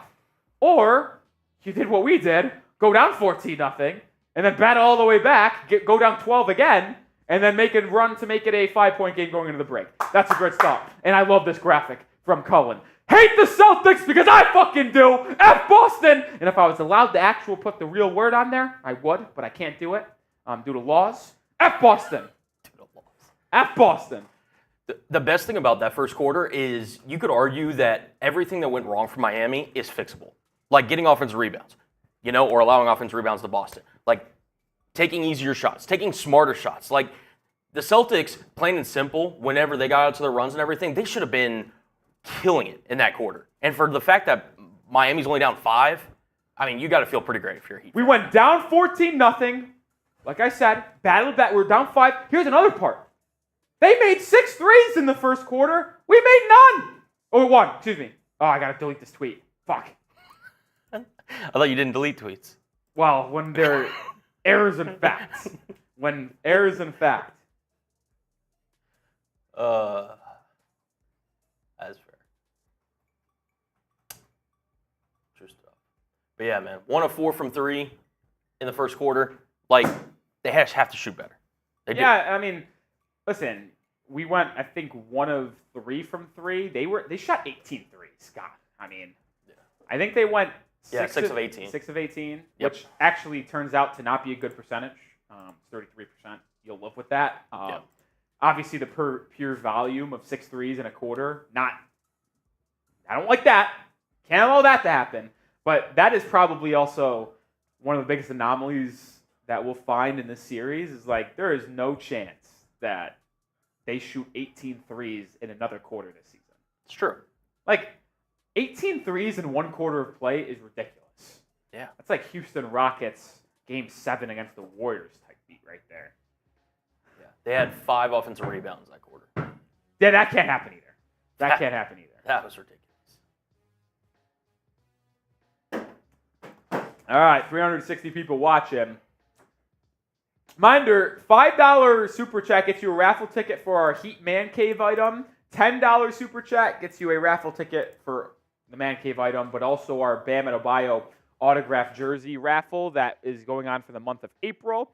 $20 gets you into the Miami Heat Report Hall of Fame. $50 is a beer bong race between me and Cullen. We're both taking down beers and racing during timeouts for a $50 Super Chat. And today, in the series MVP, so whoever sends in the most amount of Super Chats during the entire series against the Boston Celtics gets a autographed Jimmy Butler red jersey that will ship out to you guys. And then today's deal of the day as well, by the way, is every $100 is a beer bong from me. We're at 35. Can we get to... Let's make a goal for our team here, and let's get to 100 before we tip or we get to halftime. Sounds good to me. Let's do it. Come on, folks. Jaquez spinning on Hauser. Bucket! Too little! Heat back within 3. Good start to open up this second quarter. Triple J with his second basket, or third basket. He got 6 points. Tatum in the corner. It's still Highsmith, Jaquez, Love, Wright. We're good, folks. Out to Holiday. Swung to Pritchard. 1 more to Hauser. Corner 3. Good. Listen, I know this is the game plan by Spo, and it seems pretty obvious that they're just going to double and then force Pritchard and Hauser to launch threes and beat you. They are very capable of doing that. They've done it all year long. All right, back down 6. Jaquez gets a screen from Love. Driving left, spinning to his right hand. What a move, but can't make it. But he got some pressure on the rim, which allowed Love to fly in for an offensive rebound and tip to get it back to a 4-point game. Holiday, good defense there by Duncan to tip that pass out of bounds, so it will be Celtics ball on the baseline. This is what Jaquez is going to have to do. Not be afraid to miss shots. Just put pressure on the rim and allow your big men to come in from the weak side and get putbacks. Because they already were celebrating banner 18 after the opening 5 minutes, and then they realized we're here. Hauser, another 3. Fucking hell. 32-25. I told you guys, Hauser and Pritchard are very capable of beating you. They are. I know it's the game plan, but they are very capable. Just like that, Celtics back to shooting 40% from 3, and they have 8 on the game. Kevin Love posting up Holiday. Back out to DeLon Wright. DeLon Wright drives on Horford. Out to Highsmith. Need it. Doesn't take it. Now he drives. Gets stripped. Finds Duncan. 1 on the shot clock. Didn't get it off. Didn't matter when 1 in. See, this is the part that drives me nuts about Haywood Highsmith. I love Haywood. Fantastic defender. Take the fucking shot, dude. There was only 8 on the shot clock. Take it. You were open. And this is my point, too. Like, I don't care if that shot's with 15 in the shot clock. You're open. Take it. The Celtics are a really good defensive team. Don't be afraid to shoot the ball. Come on.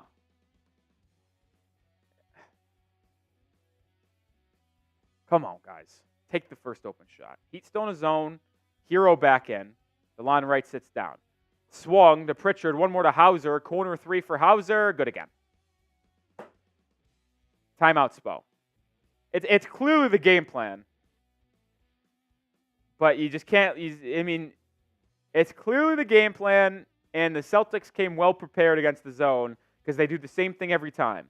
They get it to Tatum or Jaylen Brown in the corner. It's doubled, long skip pass, zone forced to rotate, but the bottom guy on the zone isn't able to quickly get out to the corner because of the double, and corner 3 wide open every time.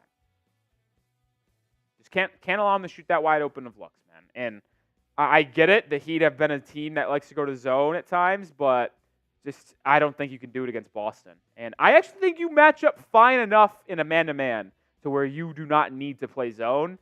So I would like the Heat to stop playing zone right now, please. And thank you. All right. Something that I am very fond of, unlike the Miami Heat zone right now, is Prize Picks, the #1 daily fantasy sports app in America. Get started with them today by going to prizepicks.com/CLNS and using code CLNS, or just going to your local app store and downloading the app. But April is almost over, but the biggest moments in sports are still happening around the world, whether it be in soccer, whether it be the NBA postseason, NHL postseason, MLB is going on. If you're a Mets fan like me, well, we're hot as a pistol, fellas. But get started today, and you can win up to 100 times your money with as little as 4 correct picks. You could turn 10 into 1,000 with basketball, hockey, MLB, like I mentioned. They have it all over on the #1 daily fantasy sports app. My entry today is as follows. More than on Bam, 18 points. He has 6. I feel confident he'll get more than 18. More than Herro, 3.5 threes. He's 0 for 1. 1 of 5 from the field. They're going to need Tyler to get going for sure. More than on Jokic, half a point. They're giving you a freebie. Take advantage of it when you go on the app today. And then less than on Tatum, 26 points. Tatum's got 5 on 2 of 5 shooting. I'll live with that start. This is to win 8 times my money. You can win up to 100 with as little as 4 entries, like I said. So hit that sub button, my goodness. Go to prizepicks.com/CLNS and use code CLNS for a first deposit match up to $100. Shout out to Karma Gaming, by the way. Follow me on Twitter. Saw that you followed me on Twitter. All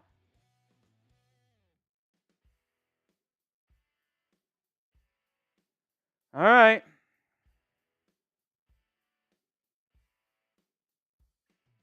How are you guys feeling about this game so far? How are you guys feeling?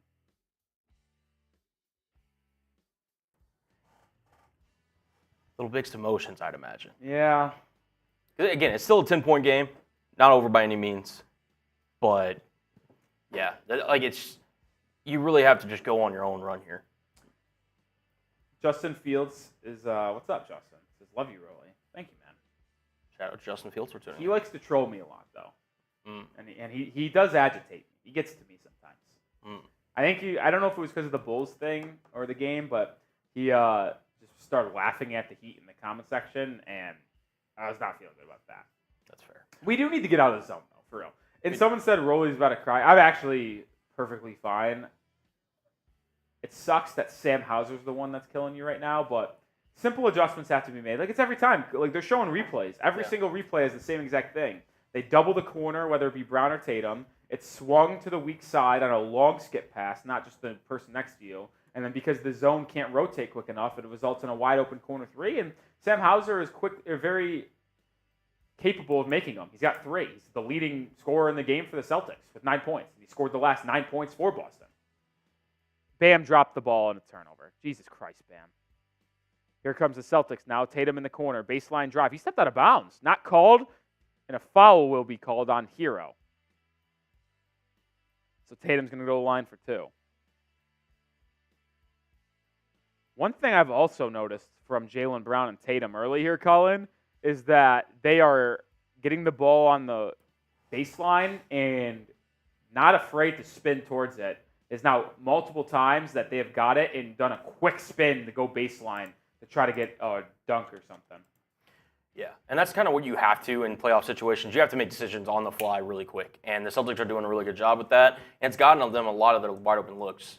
He needed to adapt that mentality. Yeah, he goes 2 for 2, so the Heat quickly down 12 here in this quarter. Duncan Robinson has it. It's Duncan, Tyler, Bam, Highsmith, and DeLon Wright. Pick and roll between Duncan and Bam. Good move by Adebayo, spinning back to the paint and banking it off the glass, and it's back to a 10-point game. That was a good possession there by Miami. I wouldn't hate if they'd ran a lot of more isolating on the side of the floor. Tatum, 3, no good. Offensive rebound by Pritchard, lays it up and in. This is going to start being something that really does piss me off. If we are constantly just giving up offensive rebounds, that will drive me up a wall. Bam hands it off to Tyler. Tyler to Duncan. Duncan gets a screen from Bam. Pull up 3, need it, dunk. Good! Duncan Robinson hits the triple, and it's back to a 9-point game. Need it. We need to start shooting lights out from 3. Jrue Holiday the other way. He's got it left wing, gets a screen. They're trying to switch Herro into Tatum. It doesn't work this time. Now they get the switch. Nope, Highsmith battles back. Swung, weak side, Hauser 3. Good.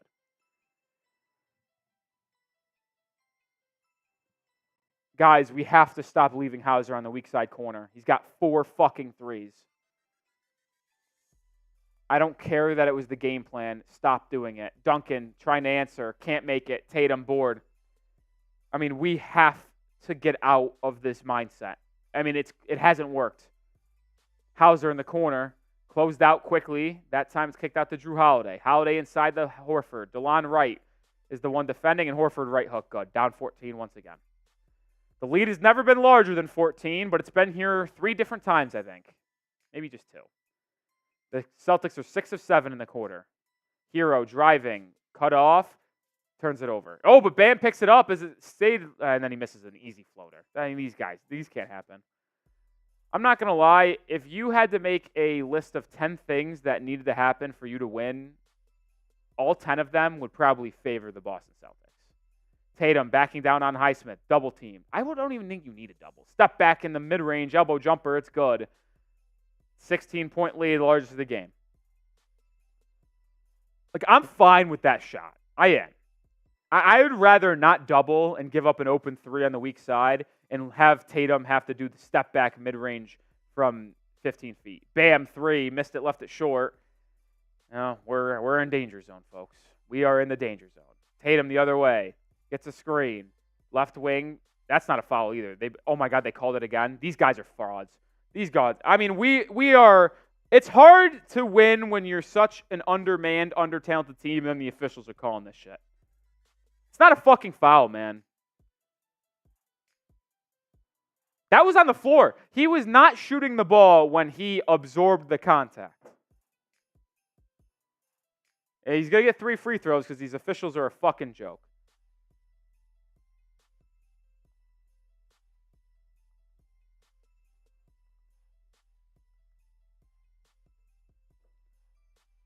Uh...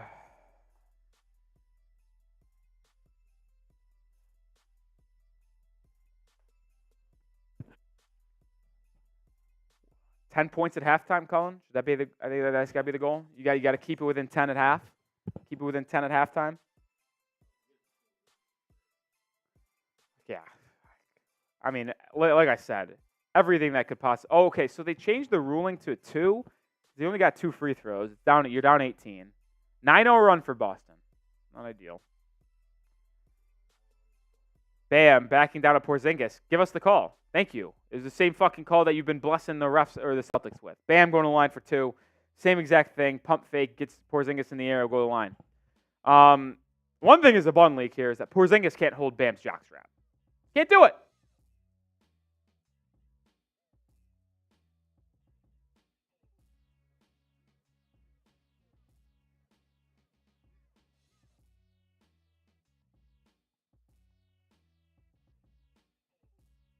Bam makes the first free throw. He's got 8 points, now 9. Honestly, Porzingis hasn't even done that much today. He had a couple threes. He's got 7. The Celtics are shooting 50% as a team and 43.5% from 3. Now, to be fair, they've gotten a lot of open looks, but they're still shooting a pretty ridiculous margin right now. Bam goes 2 for 2. It's a 16-point deficit. The Heat put on a little bit of pressure here. Highsmith, Jaquez, Herro, Martin, and Bam. This is the way. I like Jovic, but this might be the best chance Miami has of getting stops and scores. Man-to-man, Bam harassing Porzingis. Now it's to Tatum at the elbow. Jaquez defending. Tatum rises and hits. That's unfortunate. Listen, even though he's made 2 in a row, those are the shots I'll have to live with, and I'm going to sleep well at night being okay with those. Herro 3, no good. I mean, this is not what Miami needed. Herro to be 1 of 6 from the field and 0 for 2 from 3. That is the last thing the Heat needed. Tatum, guarded by Bam, stripped, but he gets the ball back. Now they get it to Porzingis at the free throw line. Good defense by Jaquez. He fades away. Too strong. Board Herro. I see that was good defense by Jaquez right there. Heat down 18. Let's make a push. Martin, corner, wide open. Need it. Don't get it. What did I say? You needed to shoot lights out from 3, and you were actually shooting quite the opposite from 3. This is as poor as you're going to find the Heat shooting from 3. Porzingis to Holiday. Holiday off a screen, driving, hanging, layup. Smoked it. Rebound to Bam. He gets the board. He'll push for Miami. Bam picked up by Porzingis. Between the legs. Step up. Jumper. Good. Bam is cooking, and the Celtics are going to call a timeout and talk things over. 5.5 to go in the first half. 50-34 is the lead. He have a long way to go. But it is fine. Listen, 5.5 to go. Win the last 5 minutes by 6, and we'll have halftime adjustments. Fine. Yes. Fine. Stay positive here at the Heat. Let's do it. Win the last 5 minutes by 6 points. It's very doable, too. It's just little stuff that the Heat can do better. Honestly, just try to get better in offensive flow. I mean, the Celtics are firing on all cylinders right now. Like you said, don't give up the weak side corner shot that Hauser's been killing you with. Corral the offensive rebound or the rebounds the Celtics have been getting. Make sure you limit those. And yeah, just try to find a better plan on offense. It looks like the Heat are literally just, trying to just find something that works, and it's just they haven't been able to get in a rhythm. I'll say this right now. You can look at this a variety of ways, but the Celtics are 10 of 23 from 3. That's 43.5%, and that's 10 triples. The Heat are 2 of 9. That's 22.2%. So that's the difference in the game, guys. I'm not going to say the Heat 8 threes, but if you shoot, even if you make just one more, it's a 13-point game. That's not that bad. 2 of 9 is unacceptable. Key to victory number 2, guys, was to shoot the lights out from 3. Light them up. And we'll revisit the keys to victory for the series, for the game, a lot.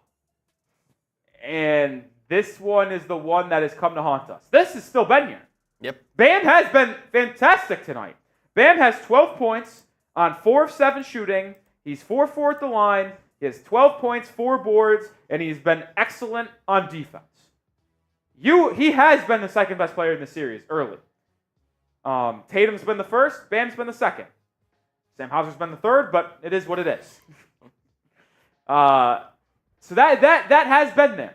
You've gotten what you wanted from Bam in the first half. This needs to happen. You cannot continue to be outshot from three. They have made 8 more threes than you. You're down 16. Do the math. That's 24 more points for Boston from three-point land. You're down 16. Wonder why. These two, you haven't really seen much of those, but either way. It's fine though. It's fine. You know what? I'm not done yet. There's by no means, there has been times throughout the regular season where I am extremely negative. This will not be a time for me to do that right now. I am not going to be negative right now. I am going to stay positive. I know that we are undermanned. I know that we were undergunned, that we are severely the less talented team. And it's just all about doing the little things correctly to battle back into these games. And I think the pathway is there. Kawhi is out. Yeah, I kind of saw that coming. The pathway is there for a comeback. I do feel that. Also, if you do want the Miami Heat to beat the Celtics, help us out. Like the video. Yeah, we have 400 people watching. We should be at 200 likes. We're only at 120 right now. If you're a Heat fan that wants the Heat to win, don't jinx it. 1 second of your time. Hit that thumbs up icon. If you're not able to super chat, which we get it, that's fine. But commenting, liking, and subscribing is a good way to do it.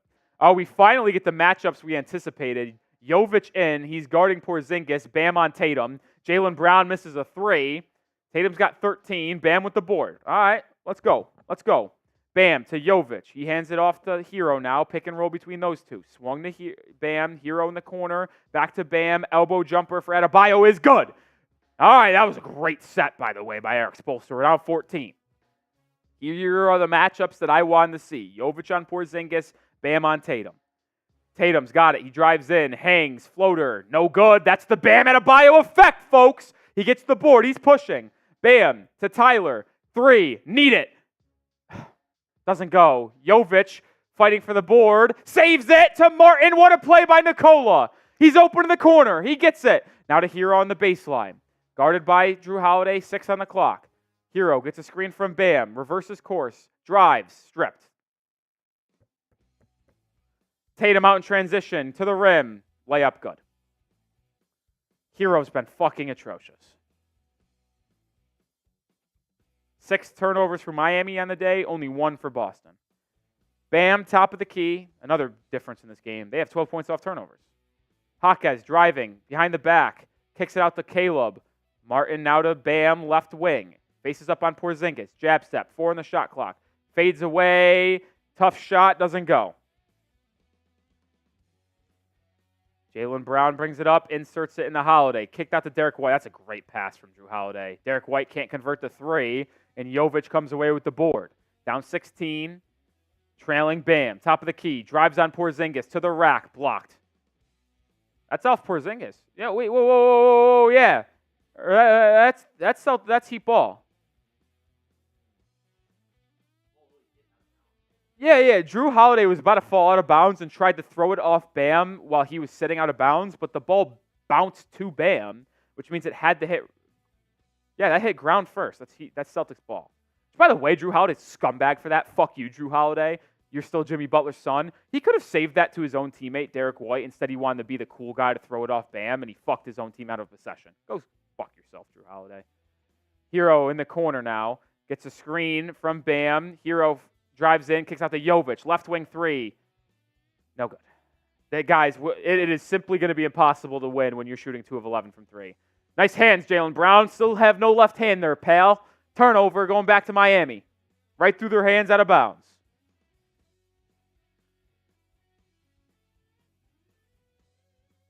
Jovic over to Jaquez. Those two will play pick and roll. Triple J drives. Gets to the baseline. Pump fake. Finds a cutting Jovic. Jovic inside. Fouled. Thank you. Got absolutely drilled in the head. Review it. They're targeting my sweet prince, Nikola Jovic. If the Celtics take out Nikola Jovic for the series, I am going to choke out Tyler Smith.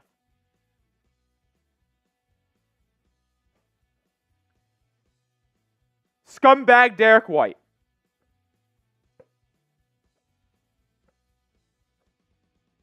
That was a good job by Jaquez, though, to keep the dribble alive alongside the baseline, and a good timely cut by Jovic. He's got 2 free throws here. 3 minutes to go in the half. 6-0 stretch, 6-0 run in 3 minutes. It's not obviously going to be 6-0 exactly, but can you outscore Boston by 6 in the final 3 to be down exactly 10 going into the half? If we're down by 10 going into the half, I can live with that. I also only have $35 in Super Chats. Remember, the goal was $100 going in the half because $100 in Super Chats is the beer bong.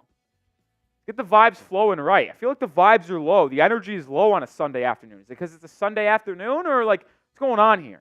Jovic, 4 points. Heat down 14. Let's get stops. Porzingis driving. Good defense by Miami. It's kicked back out to Pritchard. Pritchard pick and roll. Back to Porzingis. It's a deep 3. Good closeout.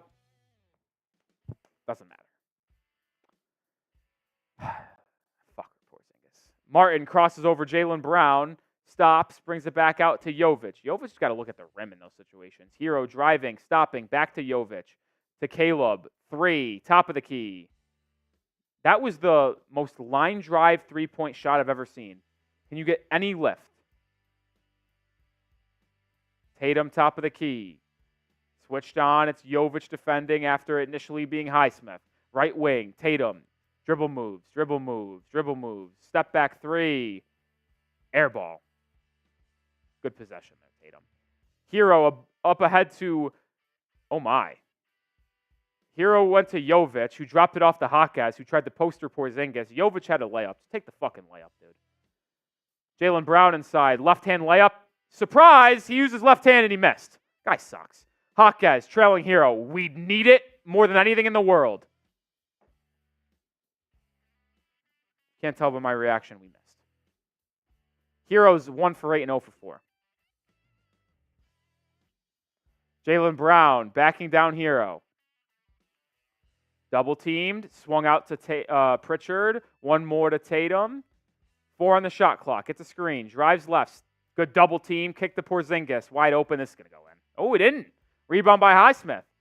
Minute to make a run, folks. Caleb Martin, transition. Nothing there. Now to Jaquez. Highsmith on the baseline. Out to Herro. You need this more than actually anything. Hey! Herro finally on the board with a 3. Down 14. Listen, stop, score. It's a 10-point game, folks. Close the half strong. Herro actually needs to continue to shoot, but he just needs to make his shots. Derrick White doubled over to Porzingis. Deep 3 at the top of the key. Good. Now, Porzingis holding his hand. Be a shame if it's hurt. Caleb Martin brings it up. Finds Herro on the left wing. Back to Caleb. Caleb driving on Pritchard. Step back 2. And that goes. What do I always say? If Caleb Martin shot every single fucking shot in the world with his toe on the line, he's making it. He's the best player of all time in terms of foot on the line jumpers. He makes it every time.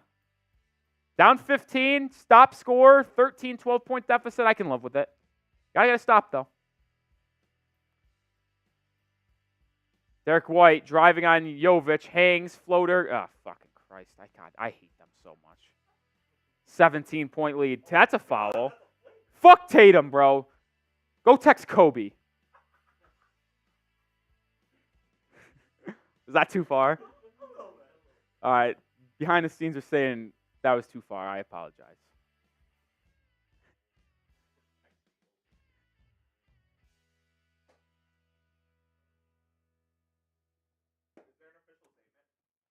Like I said before, nothing that could happen in this particular game would change my outlook on the series.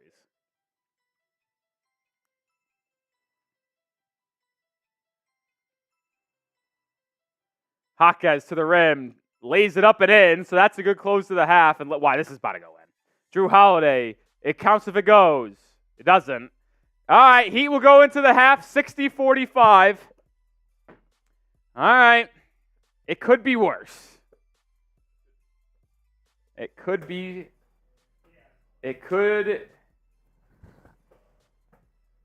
All right. Chat's saying I went a little too far.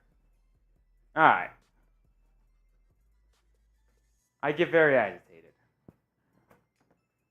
Comeback is doable. We have a graphic of grade the first half if you want to throw that up while you have the stats. Gotcha. Do you guys understand the joke, though, at least? As long as you guys understand the joke and aren't just like thinking I said that out of nowhere. By the way, that was one of the craziest things to ever happen in NBA history is Jayson Tatum posting on his Instagram that he texted Kobe Bryant, like, this one's for you, or whatever it was. That was wild. F- from Serious Gamer. It's not great. It's not great. C- from Moonlight. C from Apple User. PV does bring up a decent point here. The Heat have turned the ball over. That doesn't feel right. 5 times? Those can't be right. I thought they showed we had like 7 turnovers. I feel like that's not right. Do we really only have 5 turnovers?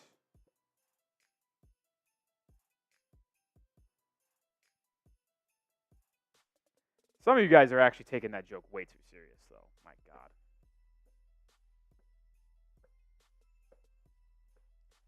Yeah, I mean, you got everything you could possibly want from Bam.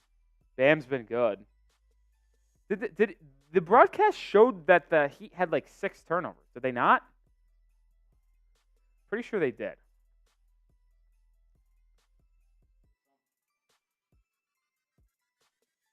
Bam has 14 points at the half, 6 rebounds. Bam's been good. Jaime's been good too. 8 points, 4 of 8 shooting. Like, I'll take those numbers. Kevin Love's got 7, and I didn't even know he was playing that good. All right, here's some stats. Team stats, at least. Oof. It's not great. Oof. This is I don't think I don't worry about it, but I think NBA.com just didn't count the last one because they do have 45 points and they're 18 of 41 from the field. So I'll say like everything is right here besides they're 18 of 41 and they've got 45 points. They are 3 of 14 from 3. That can't happen. That simply can't happen.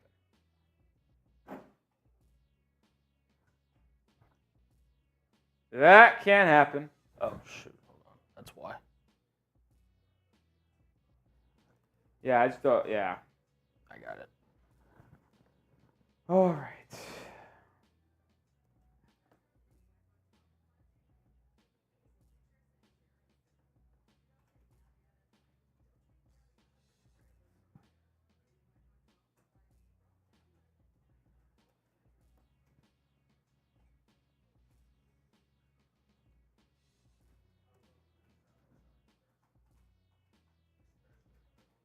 I do have a silver lining, and everyone says that Miami is not a second-half team.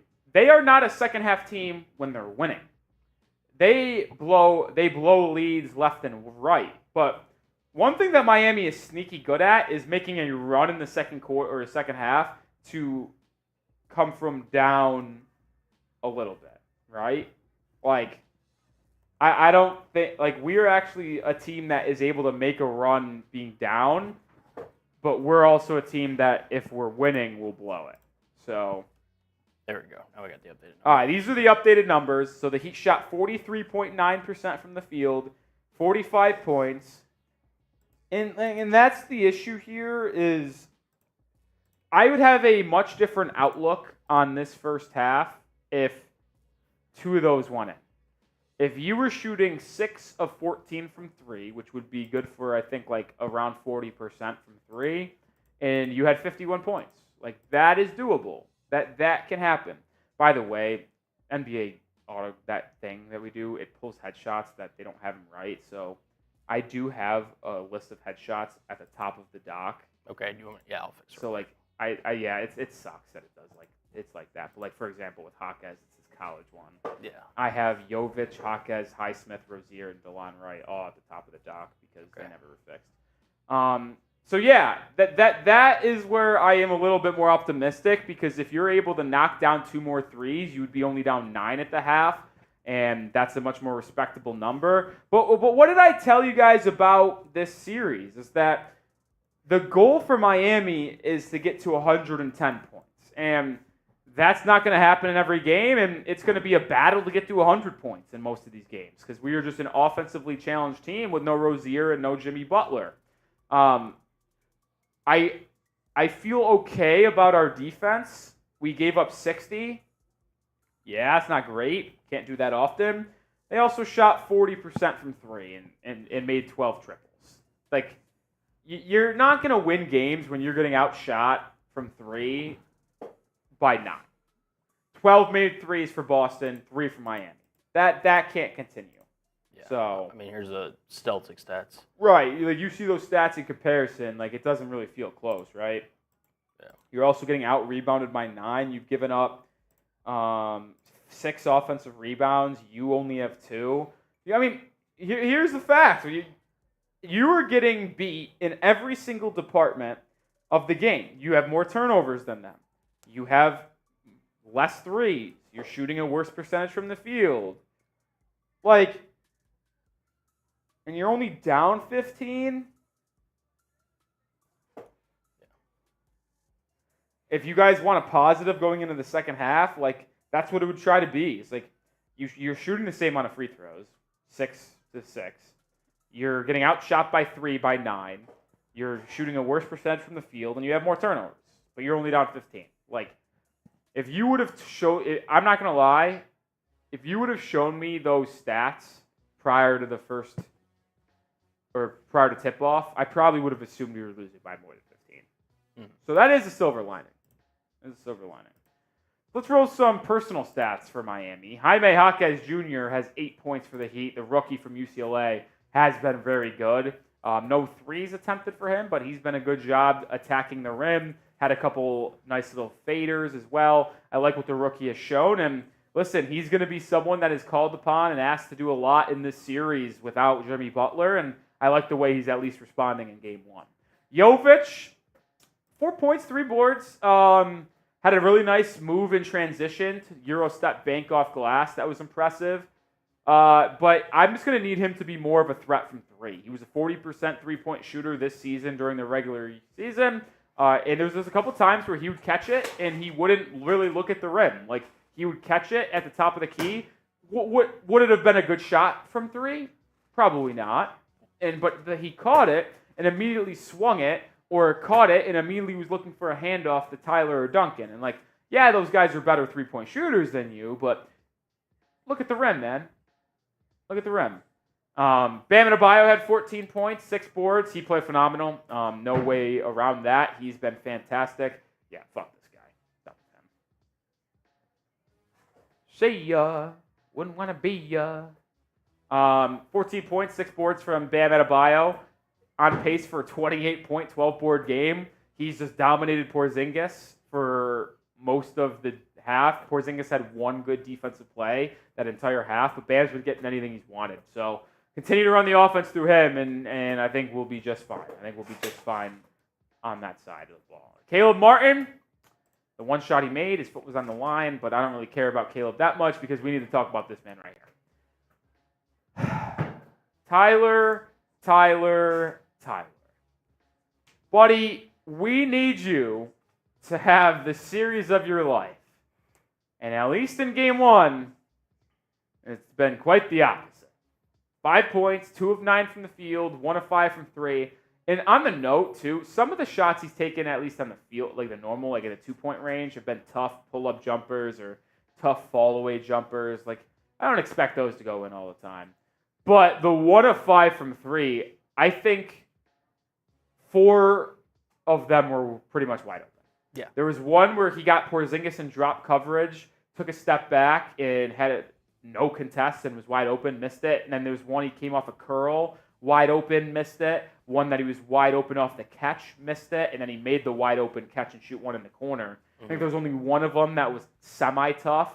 But, like, you need Tyler to be shooting 40% from beyond the arc in this series. It's not getting it right now.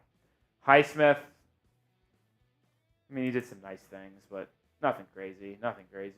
DeLon Wright, That one bucket he had was pretty solid, but I thought DeLon Wright was going to be more impactful defensively, and so far he has not really shown that to me right now, but maybe that can change in the second half. Kevin Love was good. I'd honestly like to see more two big lineups of Kevin Love and Bam. As much as I love Nikola Jovic, like I wouldn't hate going to a Love Bam two-man lineup, and maybe that will happen in the fourth quarter if it's a close game. And I get they want to stagger K-Love and Bam, and that's when Bam gets his rest. But with how good Love has been from beyond the arc, and honestly inside as well, hitting those little 8-foot turnarounds and right hooks as of late, I'd love to see Bam and Kevin Love in a lineup together, have Love defending Porzingis or Horford, Bam still being able to float around defending Tatum/Brown.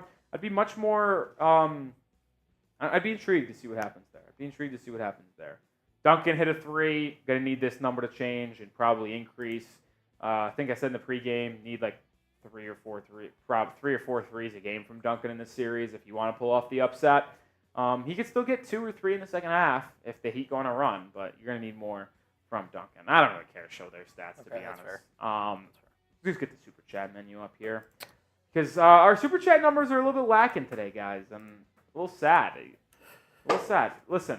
During the series against the Celtics, $5 gets you a Man Cave raffle ticket. It's a nice little cool little thing that will ship out to you that you'll get to put in your bedroom, your man cave, your home office. Heat fans only, the fan cave. We'll ship it out to you guys. If you are the winner, $5 gets you a raffle ticket. $10 to get a raffle ticket for a laser printed autographed Bam Adebayo signed jersey. See it right here. Look how sweet that thing looks. That's a month-long thing. We've been doing it since the start of April. Next Monday, which is April 29th, is the final live stream of the month. I think it's the 29th. Maybe not.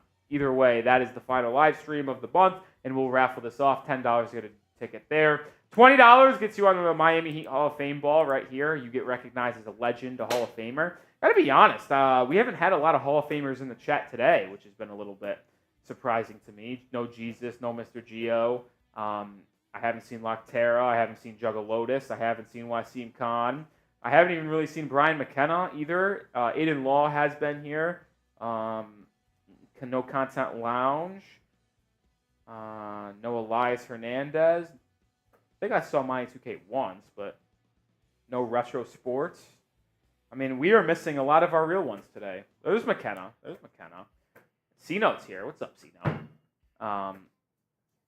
Yeah, $50, a beer bong race. If we want to have a party, me and Cullen will take down a beer. We'll chug. We're pretty quick at it, too. And then our MVP of the series, so whoever sends in the most Super Chats during the entire 4-game to 7-game series with Miami, we'll ship this out to you. Jimmy Butler, laser-printed autographed jersey. Pretty sweet, if you ask me. And the deal of the day is every $100 is a beer bong for me, so I would take down extra beer bongs when we cross 100. We are at 35, which, let's be honest, guys, we were at like 300 at halftime in both of our play-in games. And listen, streets are talking like the Heat were up by double digits against the Bulls at halftime. They were up by double digits against the Sixers at halftime. Two common denominators is that we had over $100 of Super Chats at the half. So people saying that Super Chats equals Miami Heat play? I'm not saying it.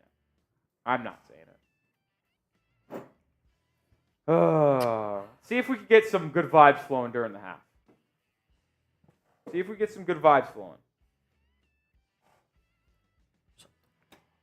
Barry Jackson knows ball. He said might be time to weave in some Love and Bam minutes together. That's what I said. Barry Jackson knows ball.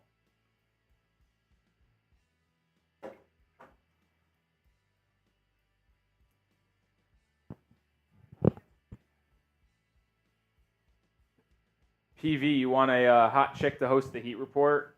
What? So you can just sit behind your like computer and laptop and just like not talk to her? Sure, man, if that's what you want to do. All right, we're almost back in the halftime. All 12 of the Celtics three-pointers are assisted, by the way. Elias says, I'm here, Rolly, just doing something while I listen. That's appreciated. I don't see the people in the chat commenting. It's hard to know who's here and who isn't, right? Pruitt says Tatum was reportedly injured. Is that true? Is that true? I haven't seen anything on Twitter.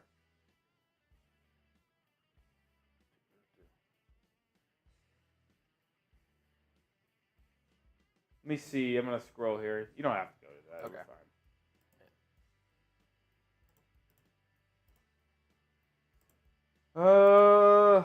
I do not. I do not see any. Oh, we're back. Whoops. Did we score? We did! We scored. Who scored? Did you see? Was it Bam or Jaquez? I think Jaquez has got a layup inside. We're down 13, folks. 60-47. I was looking down for the Tatum news. Tatum's playing right now. Maybe he is hurt because he missed the jumper. Offensive rebound. God damn it, guys. Jaylen Brown to Derrick White. He's been really quiet today, which has been a good thing. Jaylen Brown, corner three. Good contest. It does not matter. Oh, my God. It was Jaquez confirmed who made that layup to start. We're down 16, though, because of a three from Jaylen Brown. You have to get the defensive rebounds when you get a stop. Jaquez, three, left wing. Ooh, boy, that was ugly. Hit all backboard. Jaquez in double figures. He's got 10 points on 5 of 10 shooting. Jrue Holiday, step back three. Good. 19.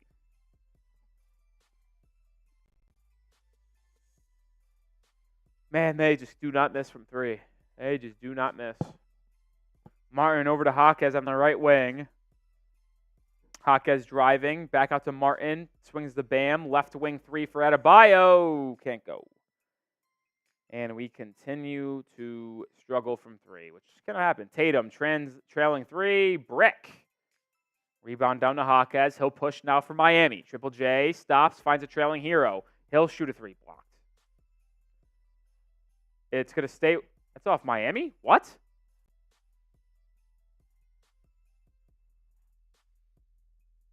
Wait, what?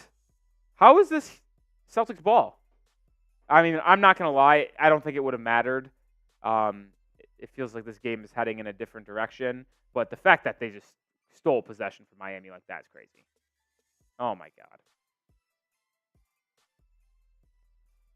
Missed three from Porzingis. Offensive rebound again. Tatum misses another three. We can't make a three, and we can't get a defensive rebound. Not recipes for success, folks. Not a recipe for success.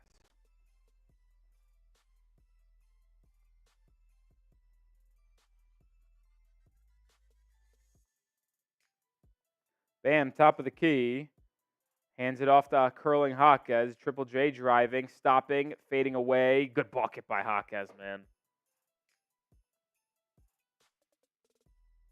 I'll tell you what. You want to take a real positive away from this game? Jaquez is not scared of the moment. Jaquez is not scared of the moment. He gets a... Ooh, he almost got a steal. He's playing... You know what? Triple J, I respect the effort and aggressiveness he's playing with. And they call an off-ball foul on Bam, pushing Porzingis. More or less just Porzingis being soft. 3 of 17 from 3. They're 14 of 36. Not going to win like that, man. Derrick White has it. He gets a screen from Porzingis. Step back three for White. He's been quiet today. Misses that one. Rebound Herro. Herro outlet ahead to Jovic. He'd have numbers. Nikola to left wing three. No. I mean, rebound offensively by Jaquez. Kick back out to Jovic. Jovic will try another three. This one goes. All right, that's a big shot from Nikola. Good second chance opportunity after the rebound from Triple J. Heat back within 14. Jovic up to 7 points on the afternoon. Forget this game's during the day. Porzingis harassed by Bam. What a pass inside. Brown can't catch it. Still has no hands. Turnover. All right, guys. Only now 14. Jaquez the other way. Hanging. Layup. Good! 12-point game. Heat continuing to fight, fellas. The young Bulls. Jaquez and Jovic. Not giving up. Not giving up. 7-0 run for Miami. Let's go. Let's go. White has it. Gets a screen. Dumps it inside. Stolen by Jaquez. Behind the back pass to Jovic. Jovic to Herro. He pump fakes and then turns it over. I mean, Tyler Herro has fucking... I'm actually going to lose my mind with him. I'd take him the fuck out. Herro, you have been the 4th best player on the floor for Miami today. Behind Bam, Jaquez, and Jovic. Derrick White driving to Tatum. Tatum drive, layup, good. God damn it, Herro. We have fucking momentum, chance to get it to a 10-point game or even single digits depending on shot selection, and you take a fucking terrible drive into 3 guys and turn it over. Jaquez has it. Backing down, doubled, fading away, missing, coming up a little short there. Jaquez is kind of gassed. I mean, he's giving you his absolute all right now, and you can tell he's a little gassed. Tatum drives on Bam, kicked out to White, 3. I mean, you knew one was going to go in because he's been so cold today. 17-point lead, all because of fucking Herro. God damn it, Tyler.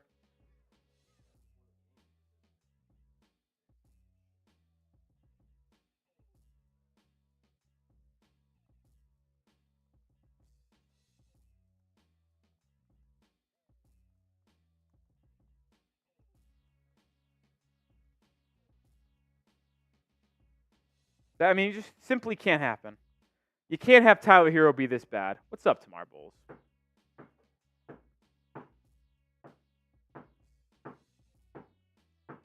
What's good? Well, nothing's going good right now.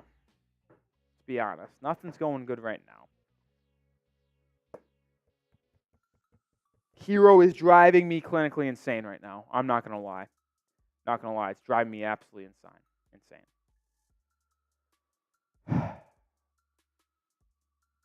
Something that is insane is how much of a good deal it is for Prize Picks right now. Code CLNS when you download the app gets you a first deposit match up to $100. My favorite thing to do when I'm not on here talking Heat basketball with all of you guys is to play Prize Picks. And while the playoffs are going on, I have almost an entry on every single game because when I watch these games, I like to have a little added interest, and Prize Picks is the best way to do that. Pick more than or less than on 2 to 6 player stat projections, and you could win up to 100 times your money in the month of April with as little as 4 correct picks. My entry today, more than on Bam, 18 points. He's got 14. I like where I'm at there. Herro, more than 3.5 threes. Well, if the Heat had any chance to win today, he was going to need to make 4 threes at least, and he's got 1 right now. Jokic, by the way, free be given to you tomorrow night against the Lakers, more than half a point. I'll take the less than on Tatum, 26 points. Tatum has, I believe, 15, so that's going to be dicey. He's 6 of 15 from the field and 1 of 7 from 3. I knew the Heat were going to – he's got 17 points. But either way, I knew the Heat were going to give him a little bit of trouble from the field. Well, we'll see how the rest of the game shapes up. This is to win 8 times my money. Like I said, get started today and use code CLNS at prizepicks.com/CLNS to get a first deposit match up to $100. Also, download the app in the local app store and use that code for a first deposit match up to $100. Oh, folks.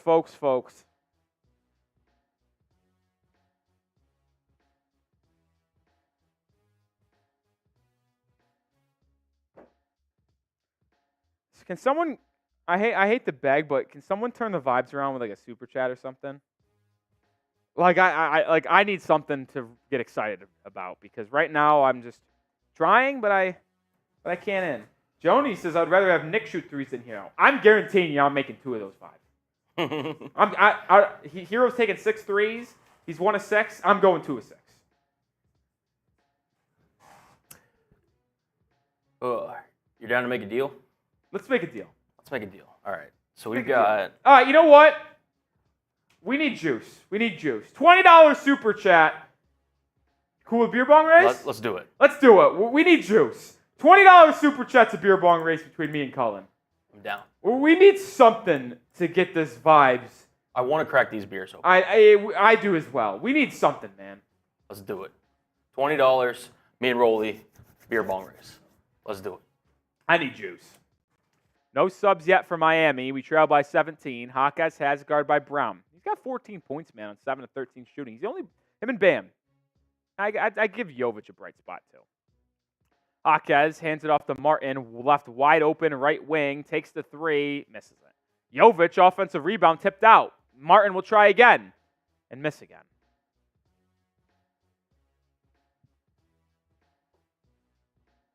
I knew it would be a struggle to score today, guys, but I got to be honest, we've gotten a decent amount of looks from three, and we just cannot make them. Loose ball inside, Jrue Holiday with it, out to Jaylen Brown for a left wing three. That's good.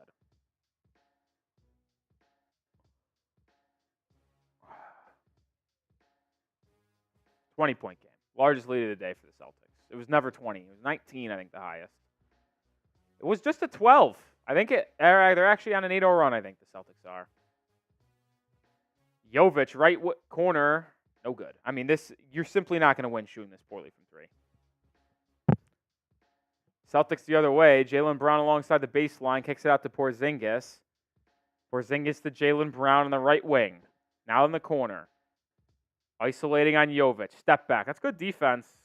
And then forces a miss, but then Caleb Martin gets beat on the glass, and it's an offensive rebound for the Celtics. They'll have ball on baseline. I mean, Caleb Martin's been...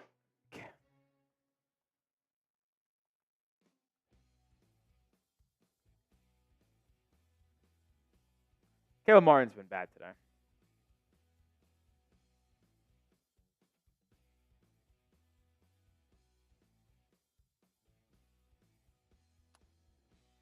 Caleb Martin's been bad. Tyler Herro's been bad. Probably two of your top four most important guys. Just no showing. Jrue Holiday swings it over to Tatum. Martin defending. Kicks it in now inside the Holiday. Right hook shot. Kicks it, or rattles in and out. Rebound to Jovic. Outlet Jaquez. Here comes Triple J. Jaquez has it. Guard by Horford. Swings it over to Herro. Herro. Right. Step back to Bam. Back to Herro. Herro. Back to Bam. Two-man game. Out to Caleb. I mean, what are we doing here, guys? Caleb out to Herro. Herro's going to have to put something up. Back to Martin. One more to Jovic. Wide open. Left wing. It's good. Jovic with his second triple in the quarter, I should say. Makes it a 17-point game. Jovic now up to double figures with 10 points. He's 2 for 5 from beyond the arc. I appreciate you, Nikola Jovic and Jaime Jaquez. Jrue Holiday's just bitching Tyler Herro, but he smokes the layup. I don't know how that happened. Rebound Jovic. Here he comes. Over to Jaquez. Left wing. He pump fakes. Drives inside. Drops it to Martin on the baseline. Caleb will dribble it out now. Reset the offense at the top of the key. To Bam. Left wing. Let's get him involved here. Bam. Jab step. Drive. Spins. Doubled. Out to Martin. One more to Herro. Herro. Back to Caleb. One more to Jaquez. And a turnover. These guys stink. Caleb and Herro are driving me nuts.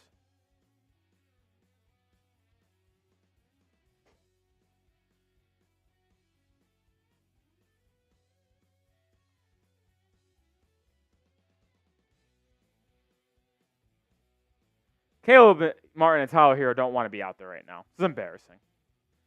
It's embarrassing. I'd ream their ass out on the bench right now. I'd sit them down and just fucking start screaming at them. Where's Udonis Haslem when you need him?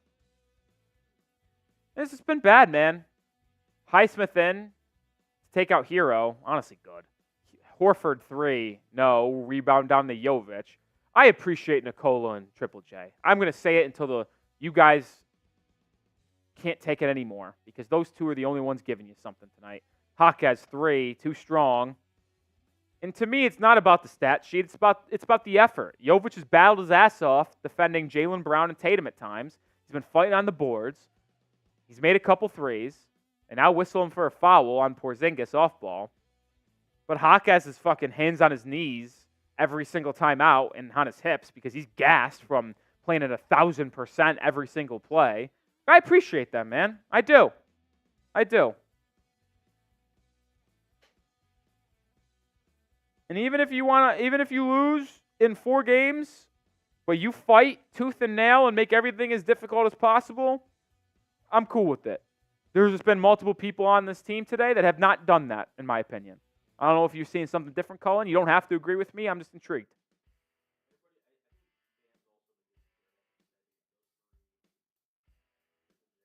Yeah, I'd say Jaquez, Jovic, and Bam. 3 guys with the most effort. Porzingis, step back 3. Are you fucking kidding me with this guy? Back to a 20-point game.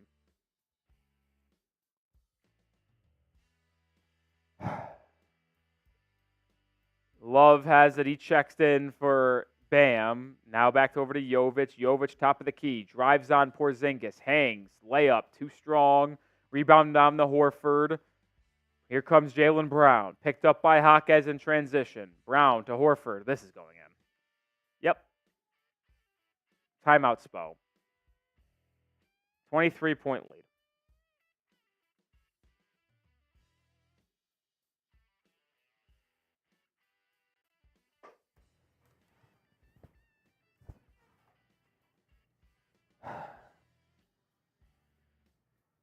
Yeah.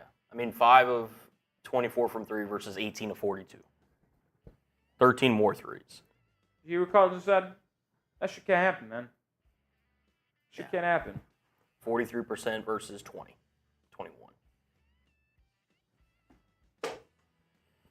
I don't even think the chat's excited anymore, man. I think they want to go to the off season, which sucks.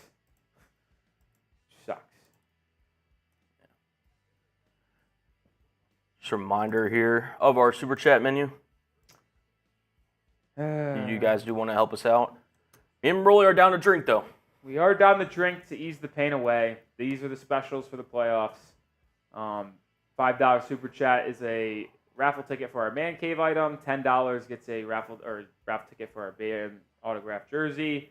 $20 gets you into the Heat Report Hall of Fame. And usually it's a $50 beer bong race, but I mean, for the rest of the game, maybe we'll go $20 beer bong race. But like, we need some juice, man. I'm down. And then the MVP of the series, so whoever sends in the most super chats for the entire Celtics series will get a Jimmy Butler autographed jersey. Koala's ride or die. Listen, I'm going to be here for every game. The good, the bad, and whatever the fuck you want to call what today is. I'm going to be here. We're going to have videos in between. We'll have it, man.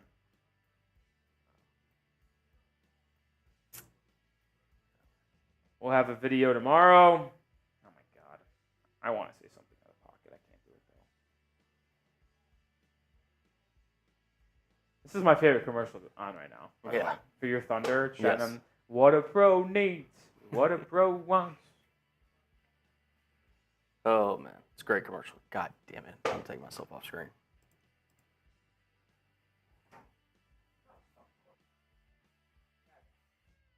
Smitty, you have not. No.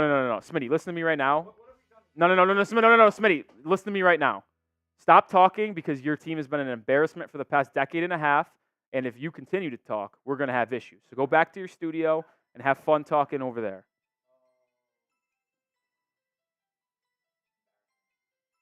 I'm glad you guys can front run against the most injured team in the entire playoffs. Yeah, because I like to have fun. Yeah. Smitty, who has owned your team over the last decade? Who? Fucking say it out loud right now. The Miami Heat has been your fucking daddies over the past decade. Now go crawl over to your studio and have fun talking with your Celtics fans. Go have fun. Go have fun with them because it's been fucking 4 of the last 5, Smitty.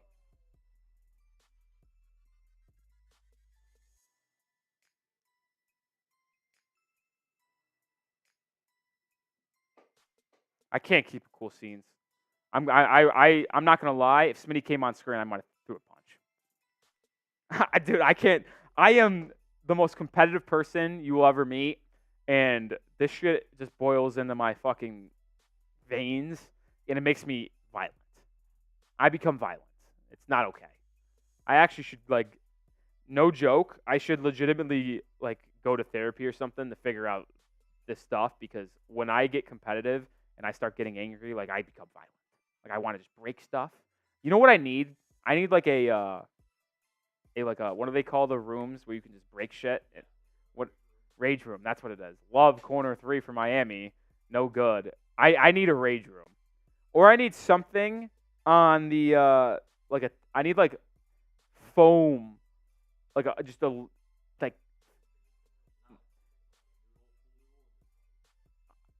Derrick White floater, he's fouled. I need a foam like a box of foam things where I can just throw when I'm angry and not have any fear of breaking something in a studio. I think I might invest in that actually. Like to give you 10 things where if I get pissed, I can just pick it up and yuck it as hard as I can. Kyle, that's a good idea. I might have to do that later today.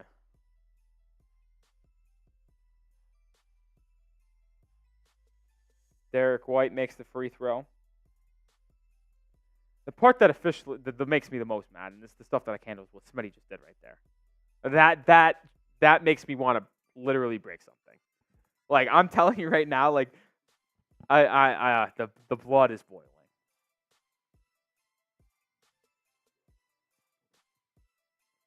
White the line again, makes that one. It's Love, Jovic, Wright, Duncan, and Highsmith for Miami. And Jovic turns it over. Oh, they're saying it's tipped by Pritchard. And he'll stay with Miami. Oh, yeah. And they're going to challenge it. I fucking hate Joe Mazzulla.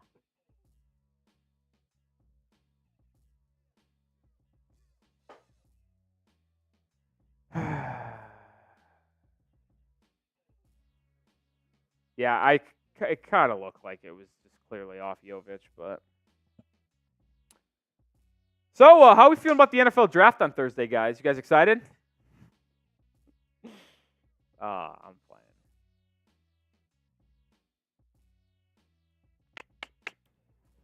Colin, there is actually nothing. I know you're like still kind of new to the NBA watch party scene. Like, how many? This is probably what you're like fifth or sixth one. Like fourth, fifth, somewhere on there. There is nothing in the world worse than your team getting blown out on a watch party. Nothing worse. Like, because there is no positivity. There is. Trust me, I was with Seeps literally last night. You so were, like I know. At least with that one, like the season was over, and you knew the season was over with that loss, so you could like start kind of like, dude, literally at least talking about the off season ahead. The entire fourth quarter, Seeps just went into like his whole lifehood as a Bulls fan and just talking about like how bad the fucking ownership is. How am I supposed? Like, I'm just trying to. Yeah. Honestly, hey man, it's game one, like you said. Nothing's gonna change your impact on the series, and the Heat are clearly gassed. I mean, Jaime Jaquez, his jersey is a different shade of red than everybody else's because of the sweat. Like it's insane. He's grinding out there. I appreciate him, man. I don't know. Like clearly, Boston's played better today, but just take it and learn with it, man. Challenge is overturned. Like you know what I'm actually trying to do right now, guys. If we're gonna be completely transparent, I am trying to figure out. I'm trying to get in my Eric Spoelstra bag, and I'm the rest of this game is me watching as another mid-range shot goes in for Boston, 27 is point lead. Is going to be me trying to figure out what Miami can do to win, and not just the box score hunting. Make more threes. Don't give up as many threes. Jovic misses another three. I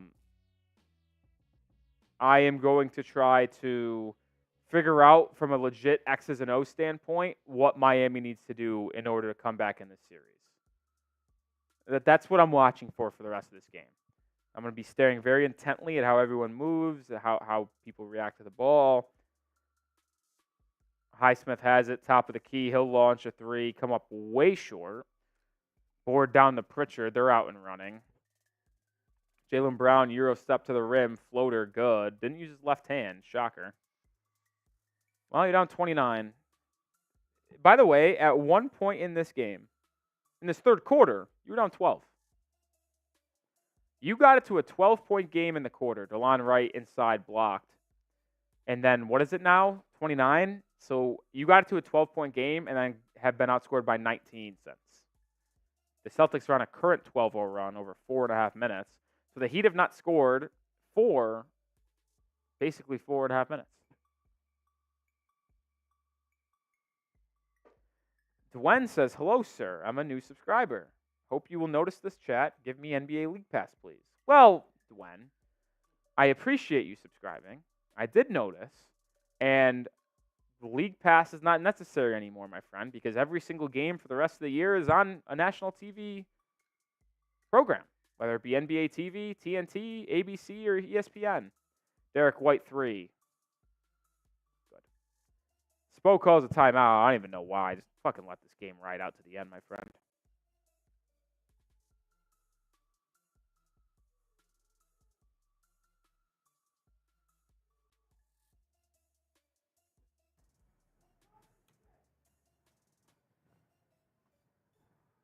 Oh, man.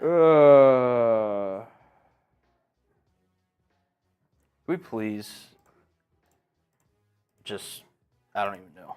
Yeah, see, the issue here is people are so down and don't care that, like, no one wants to have a super chat. No one cares. No one cares. I'm telling you right now, I've heard him. There is a more than 1% chance I try to fight him in this next week. There's a more than 1% chance. And the thing is, I have no problem doing it because I've known him for 6 years. So I have no issue seeing him off Chat Sports premises and beating the shit out of him.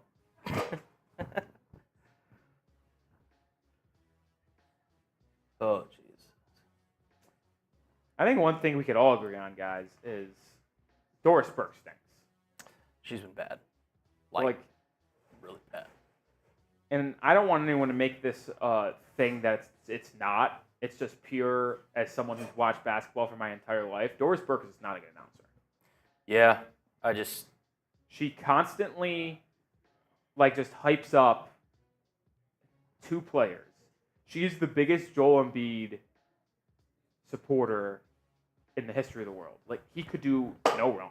Mm-hmm. It's like, even when he's doing something wrong or, commits a foul in the postseason or whatever, she doesn't. I got to be honest, I always say the best way to watch these games is turn on the game on the TV, whether it be League Pass or national television, mute it, and then turn us on and sync it up so you get the best of both worlds of watching the game alongside the entertainment and fun that we provide here. But I think it is even more peril with these games. Bam floater.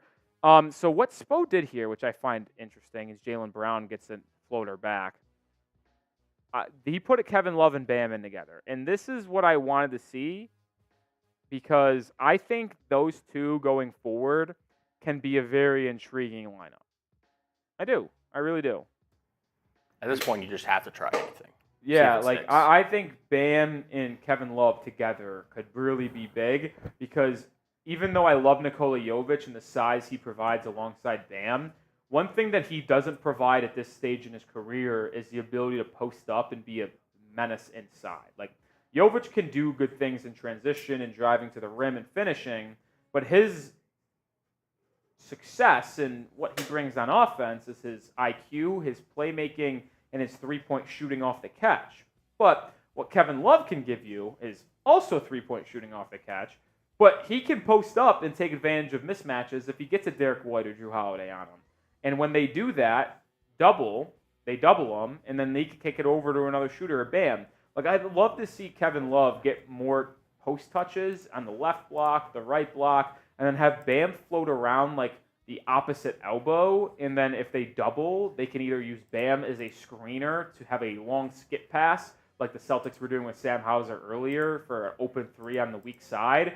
Or if they fly to the three-point shooter on the skip pass, they could have Bam there for the short catch and roll or little floater from 8 to 10 feet at the free throw line like they did just a second ago where Bam got a free bucket. It's kind of where I feel like that. At least I would like to see that. Hydro Wilson with a 2. Appreciate you, Hydro. Now you know why Tyler Herro starting anywhere. I'm going to say you try to say now. Now you know why Tyler Herro didn't start anywhere. Yeah, this game's been embarrassing for Tyler. It's absolutely been embarrassing by Tyler. I mean, it hasn't even been good effort from Herro either.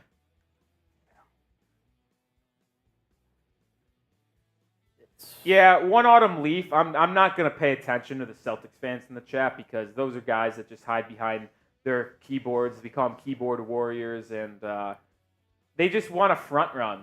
Like they just want to front run. Like all the Celtics fans on Twitter, by the way, who are such losers. There's so many of them. I actually think Celtics fans are the worst fans in all of sports, and they have passed the Yankees for me too. I've always hated the Yankees. They're my most hated team. It might be the Celtics, dude.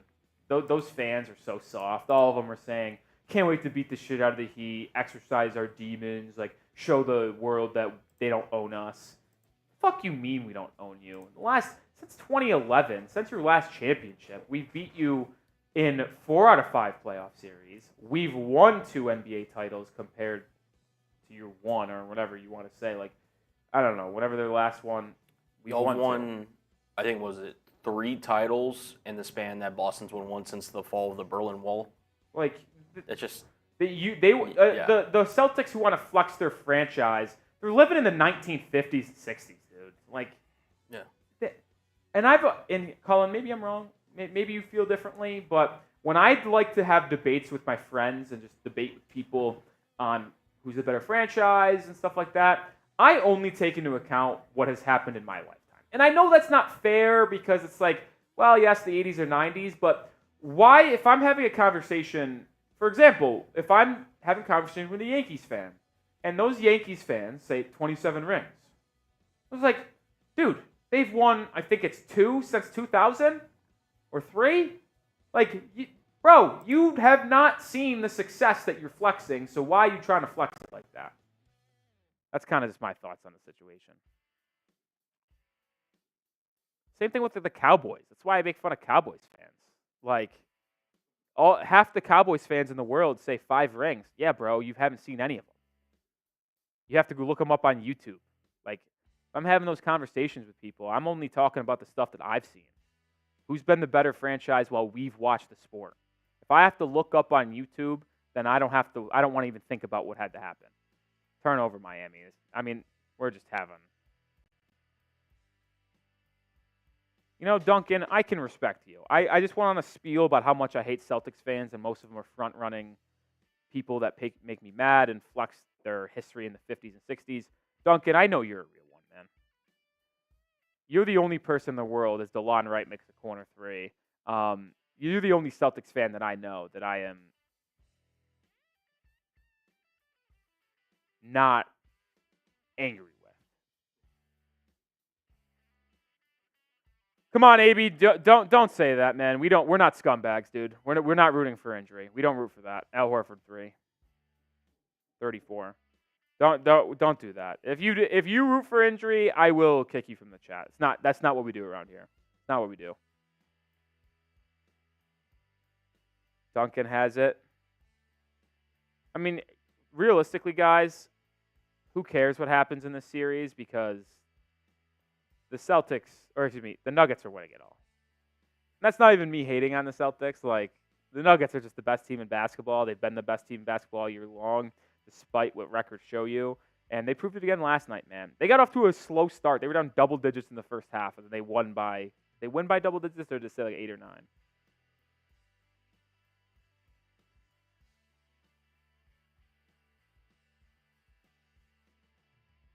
Exactly, Duncan. DeLon Wright, another 3. By 11. See, they did win by double digits.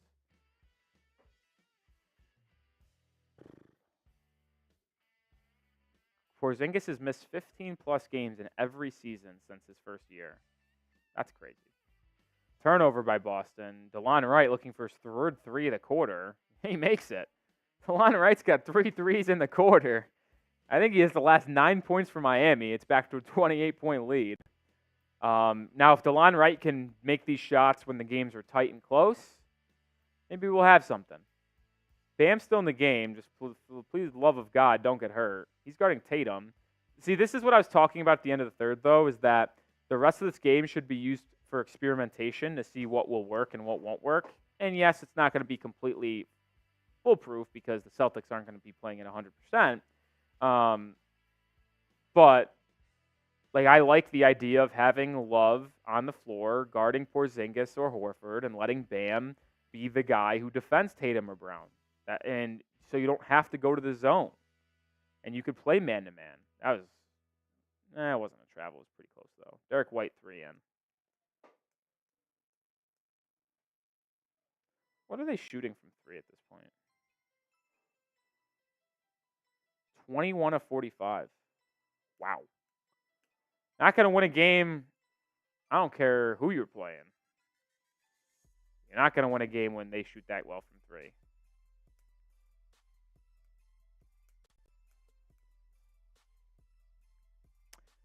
Let's look on Tankathon. I think we have the 15th pick.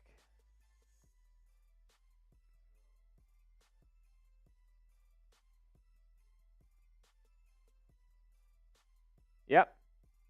Well, that's good news, guys. We have the 15th pick in the draft this year. That's kind of cool. I'm just fucking around. In all honesty, though, as I joke about that 15th pick, hopefully Miami's not making that selection. It's used in a trade. Spider-Man. Donovan Mitchell. Good pass inside by Highsmith. Kevin Love fouled by Tatum.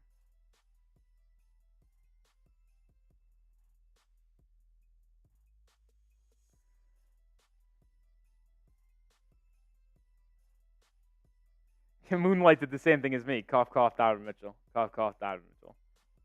Cough, cough, cough, cough. You know what I will say, Cullen? I'm done wearing this sweatshirt. I wore this sweatshirt on Wednesday against the Sixers. Loss. I wore a different one on Friday. Win. Wearing this one on Sunday. Win. This sweatshirt might be retired for the rest of the season. Timeout on the floor. Has to be. 29-point deficit with 8 minutes to go. Nothing worse than playoff blowouts. Nothing worse than blowouts in general. Question. We're going to go to prize picks. I'm going to talk about them for the last time of the day. I'm going to ask you this question beforehand, and I want to get your thoughts before the read, and then I'll look after the read. Would you trade both Jaquez and Jovic for Donovan Mitchell? Yes or no? We'll revisit this question after this read. Shout out to Prize Picks for sponsoring today's live show and stream. They are the best daily fantasy sports app, and they're giving you a first deposit match up to $100 when you download the app and input code CLNS, or go to prizepicks.com/CLNS and use code CLNS to get that first deposit match up to $100. They're the best daily fantasy sports app in America because it's so easy and simple to play. You pick more, you pick less. It is that simple. I love testing my skills on Prize Picks this basketball postseason. It's the most exciting way to play daily fantasy sports. And if you have skills, you can turn 10 to 1,000 with basketball, hockey, and more with as little as 4 correct picks on entries on Prize Picks today. My entry today, it's likely not going to hit here. I took the less than on Tatum 26. He's got 17. He's going to go less than 26. So I nailed that one. I also got the freebie, which you can get to with Jokic, more than a half a point right now. Bam, more than 16 points. I actually believe he has, 18 points. He has 16. I don't think he'll get 18 because he's probably going to sub out soon. And then Herro, one an abysmal performance from Herro. I don't even want to talk about that right now. But you could take picks like these. You could take other picks, quick withdrawals, easy gameplay, and an enormous selection of players and stat types that are what makes playing Prize Picks so much fun. Pick more, pick less. It really is that easy. Download the app today and use code CLNS for a first deposit match up to $100. Or you go in the live chat and pick that link, prizepicks.com/CLNS. Use code CLNS to get a first deposit match up to $100. All right. See, hell no from is. Nope from written. Wazowski doesn't know. Tie Man says no. Anita says no. I think it's really hard to. So most people are saying no on both Jaquez and Jovic with Herro for Mitchell. Yeah. I feel like it's a lot to give up for Mitchell, to be honest. Think? I think so. Like, it's. Don't get me wrong, Donovan Mitchell, all-star caliber player. We've seen him drop. I think it was like 70 was his career high. Like, he's clearly one of the better players in the NBA right now. I don't know if the Heat are a team that are best used whenever they kind of stretch things out. Like, I think they're a strength in numbers team, and obviously we're seeing it now with the way Spoelstra likes to play, like even missing just Rozier and Jimmy. I don't know if you take Donovan Mitchell in, put Jaime Jaquez out, Jovic out, and Herro out, if it's going to really make that much of a difference. Because make no mistake, if you were to trade for Donovan Mitchell in the offseason, Tyler Herro's in that deal. 100%. 2 first-round picks are in that deal. Likely pick 20 or pick 15, which is good for you that it's actually a pretty high pick, just the first pick outside the lottery. And then I think it would be pick 2030 or 2031. I think 31 becomes available once the offseason opens up, so you'll have that pick to send. So pick 2031, 24, and then is Tatum next on a mid-range Herro. The question is, if you're not giving up both Jaquez and Jovic, which I can actually get behind, which one would you be willing to give up? Would you rather trade Herro and Jaquez or Herro and Jovic alongside 2 first-round picks for Donovan Mitchell? Which one would it be? Let me know down below. Triple J or Jovic? I'm torn. It could go either way. DeLon Wright drives inside, kicks out the Herro. He'll take a 3 and hit. See, no, this is the type of shit I don't like. Like, I get it. There's different ways you can look at it. Like, Herro can get hot late in this fourth quarter at meaningless minutes and maybe carry that confidence and shot making into Wednesday. But, like, it's also one of those things where they kick you in the nuts where it's just like, oh, now you want to make all these shots. Herro gets a steal. Oh, no, he doesn't get it. Pritchard. If that went in, I might have deleted the stream. Shot clock violation on Boston. Herro talking shit to Pritchard. Beat his ass, Herro. Okay, let's see what people were saying about that. Herro and Jovic. Herro and Jovic. Herro and Jovic. So a lot of you guys would rather keep Jaquez over Jovic. See, I'm torn. Jaquez is the better player now, that's for sure. I mean, I still project Jovic to be a better... Like, I think Jovic's ceiling is way higher than Jaquez's ceiling. And I just think that Jovic alongside Bam could move mountains in the future. Bam, turnaround jumper, good. He's got 18. So now if I get 2 meaningless threes from Herro, I'm actually going to make this prize picks, which kind of lit. But it has to be 2 meaningless threes. Also, it's more than 18 points for Bam? Yeah, but he's got 18. So if he pushes, it's fine. Okay, cool. That's great. Why not use prize picks? Lou says, any of the chat sports guys doing Mavs Clippers play-by-play? Actually, yes, Lou. Mavericks Today by Chat Sports is going to be live. One of our 8-team channels we have here. We have Mavs, Heat, Celtics, Sixers, Knicks, Lakers, Warriors, and Bulls. Those are our 8 teams that we cover here at Chat Sports. And Mavericks Today by Chat Sports will be live.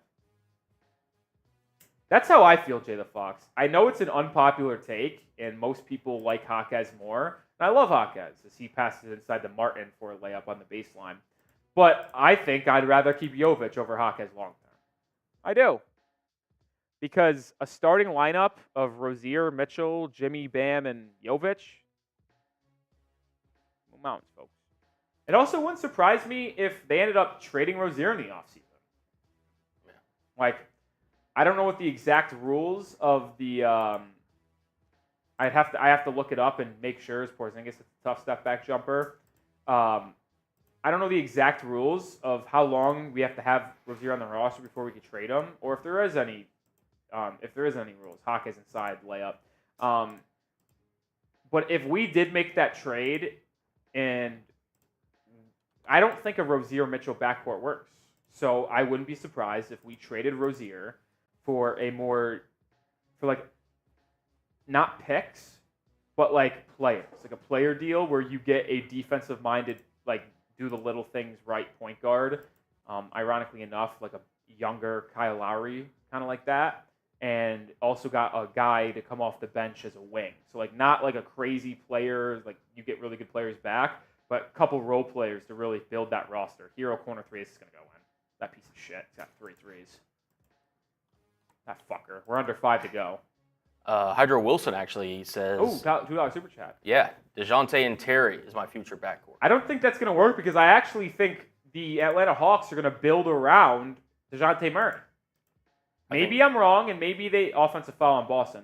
Maybe they trade both Trae Young and DeJounte Murray, and they build around Jalen Johnson and go full blow-up mode. But I think they're going to trade Trae Young in the offseason and have a duo of DeJounte Murray and Jalen Johnson long-term. That's kind of how I view it. So I don't think DeJounte Murray is going to be available. I don't think that's ridiculous at all. But I tell you what, like I said, I like Rozier. He played excellent basketball before he got hurt. DeLon Wright's 4-3 at a quarter, by the way. Down 28. Or is this 18? No, we're down 18. We're actually within 20. Can we backdoor cover this? This would be kind of electric. Just tell somebody to go fuck himself because I'm pretty sure he bet the Celtics spread. Jrue Holiday inside out to Horford. They're going to put Derrick White back into the game, which is kind of wild, no? Tatum inside, layup, misses it. He's such a bum. I hate that dude. Oh my God, watch this. DeLon Wright, transition. 5th 3 at a quarter? Holy fuck, it went in. Holy. Wait a minute. Can we stop talking about the future? Guys, it's only a 15-point game. 26-7 run. We're on a 26-7 run over the last 6.5 minutes. Guys, there's only 4 minutes left, yes. But 15's not crazy. It's not crazy. Spam the fireballs. Get the Celtics call the TO. Spam the fireballs. Spam the fireballs. Guys, we're kind of back in the game. Like, we're only down 15 with 4 minutes to go. DeLon Wright's going nuclear. Holy shit. This is like, should we just continue to talk about the future of this team and then just like hope they continue to do this stuff in the background and like, are you kidding me? Like, hold up, folks. Hold up.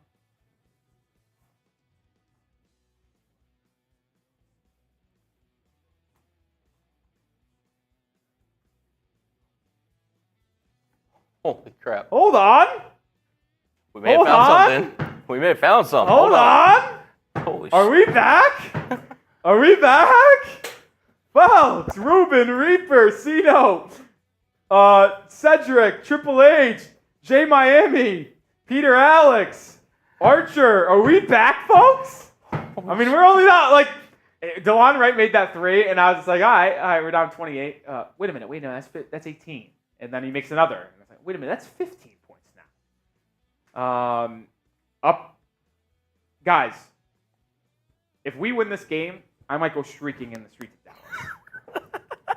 Dallas. We were down 32 in the fourth quarter, I think it was.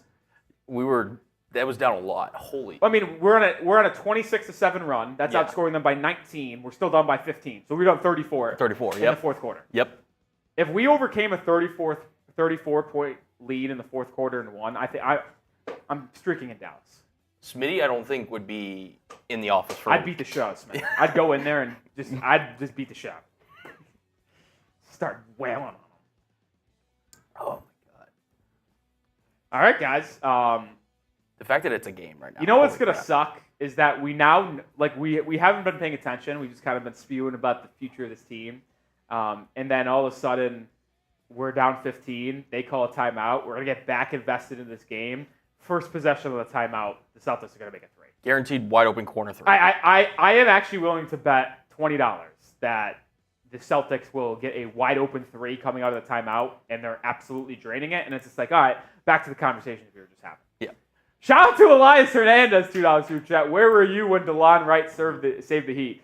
Where were you when DeLon Wright turned into Steph Curry? He's got 5 threes in the quarter, and I love that everyone's spamming the fireball emojis, but also spam the 4s for DeLon Wright. 5 threes in the quarter. DeLon Wright is up to 17 points for the game off the bench. He's 6 for 7 from the field and 5 for 5 from beyond the arc. Spam the 4s. Spam the 4s. Could you imagine, Cullen? I could not.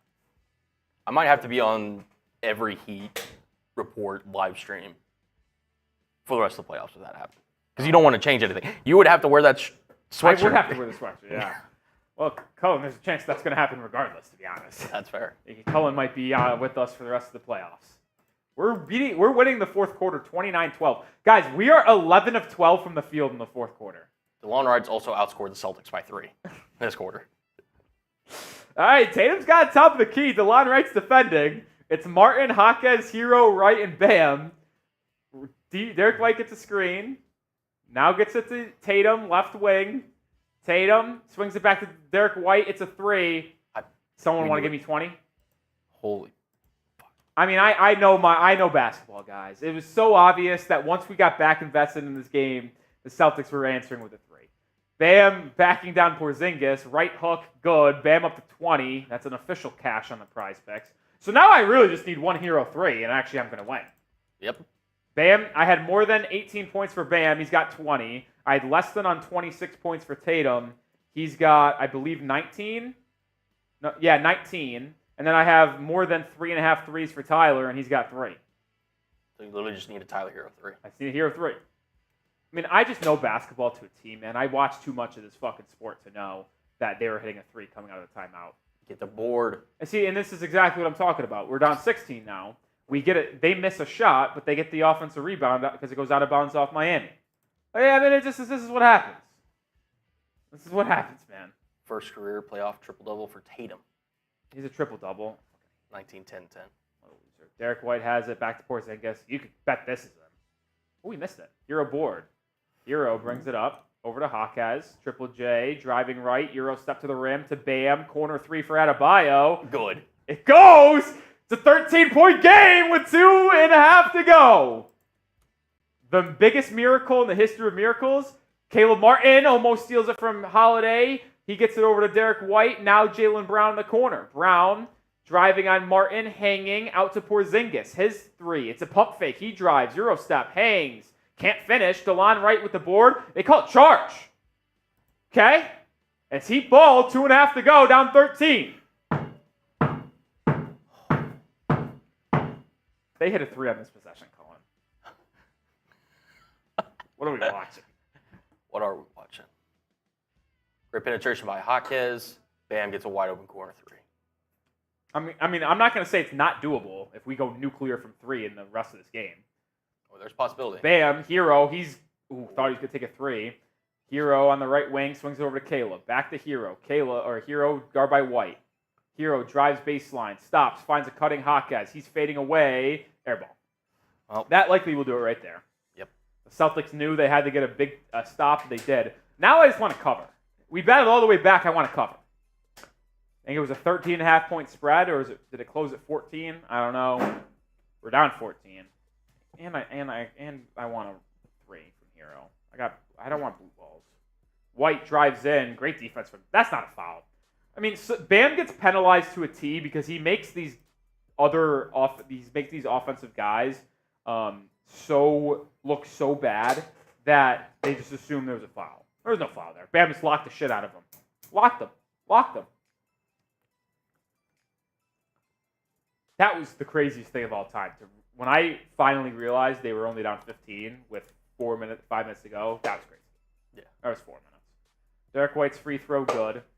Now I'm really just rooting for a meaningless 3 from Herro. Oh, they ruled the 3 from Bam at 2? Did they just change that? Yeah, they did. That kind of sucks. Thank you, Jessica. I got it, Jessica. Thank you. The 14-point deficit. Give me a 3 from Herro. White makes both free throws. Yeah, I mean, I'm not gonna sit here and complain about injuries because we know, Bam, good move on Porzingis. If you want to take one thing away from this game, it's that Bam is so much of a better player than Porzingis. Jrue Holiday just traveled. They don't call it. Now it's out to Brown. Stripped by DeLon Wright. Oh, did he call a foul on that? That's fucking hilarious. Minute and a half to go. And I don't want to be that guy either, but even if you had Rozier in this game. That was the biggest kick in the balls. You knew that you were not going to have Jimmy. I think Spo's challenging this. Might as well. Right? Why else would they call a timeout? Yeah. Obviously, if you have Jimmy, who would be the best player in the series, I don't give a shit what people say. When the chips are down and it's playoff mode, Jimmy Butler's a better player than Jayson Tatum. Stat padding regular season Tatum, as I like to call him. I'm taking Jimmy. So you'd have the best player in the series if Butler was playing. And if you have Terry, that's another 20-point per game scorer. Casually out there. The Heat are missing 40 points per game. How much did Terry average on the year? He averaged 16.5 points with Miami, but if you account for his statistics with the Hornets, because he was averaging 23 points a game So he averaged 19.8. So he averaged 19.8 points. So you're missing 40. I think Jimmy averaged 21 points, or just under 20. So let's just say you're missing 40 points a game. Yeah, 20.8. Okay, so you're missing 40 points a game from in this. Like, you don't think that was not going to matter? Think that's not going to change anything? So.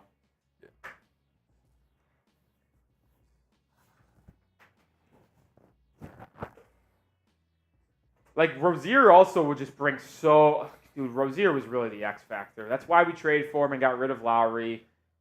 Because obviously you didn't anticipate losing Jimmy Butler.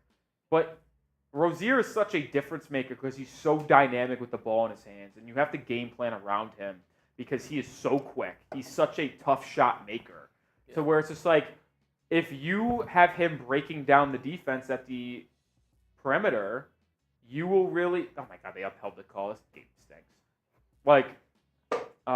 you would just be so much more tough. And that's what I'm talking about with Herro, too. Like, if Terry Rozier was playing, like, Herro is no longer the biggest threat on the perimeter to score, which means Herro is not being defended by the best two perimeter defenders at all times, and they're, like, making sure he's not getting off any open looks. Like, Rozier would have been the X factor. You could only pray that maybe he returns for Game 3 next Saturday. The only saving grace. Yeah. Aiden Law says Rozier's expected to return Game 3. I would not say that's true at all.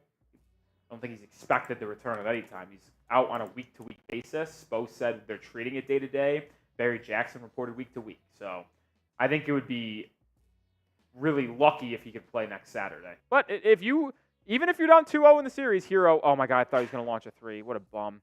Bam, mid-range, short. Caleb Barton rebound. Herro, take the fucking three. Oh my God, you're a loser.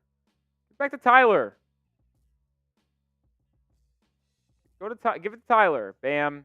Isolating on Porzingis. Step back at the free throw line. No good. Ooh. Oh, that's going to be on the highlight tape of dirty plays. Now, we have a scuffle. Yeah. Oh, you want to talk about... The Miami Heat have been trolled on the internet for being a dirty team and trying to injure people. You want to talk about a play that is absolutely going to be added to the highlight tape? This will be one. Caleb Barton just hit Tatum airborne in the back. He did what you wanted to do to Smitty. That was...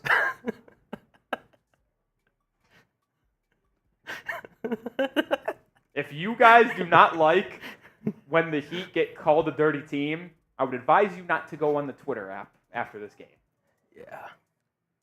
Because, yeah, that will be a clip that people are going to be talking about. God, dude. No, but in real talk, though, Heat lose Game 2. They're down 2-0. You get Rozier back. There's juice. Yeah. Home game in the playoffs, you get Terry Rozier back. There's juice in that game, folks. There's juice. So, if he could return for Game 3, I'm all in. That's a hard fall for Tatum. I agree. And this is what I said. That even though this game was not pretty for Miami at any stretch of the imagination, I was never changing my outlook on the series after today's game. It was always going to be after Game 2. If we get blown out in Game 2 and it doesn't look competitive again, I'm going to probably think the series is over after 2 uncompetitive games. But if we win Game 2 or lose right at the end of the game, like it was a battle the entire time, I still think there's a chance going back home. How many points does Tatum have? 21. Tatum's going back to the line for 3. If I get a Herro 3 on the Heat's final possession of the game, I'm cashing on the prize picks, baby. But I'm going to need it to happen on that possession.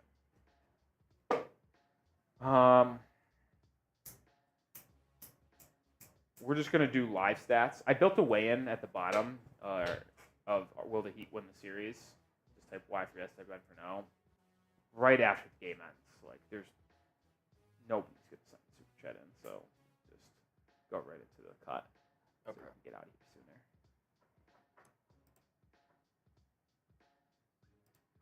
So yeah, just lead with that and then hit everything. Okay, gotcha. Yeah, we'll just go through the stat projections, put the weigh in at like a 3-minute mark or something like that. Okay. Jaquez spinning on Tatum. Give it the Herro to Bam. Oh my God, Tyler, please launch a 3. Oh no! Oh! He's gonna go! Fuck you, Tyler. All right, final. Heat lose by 20 points, 114-94.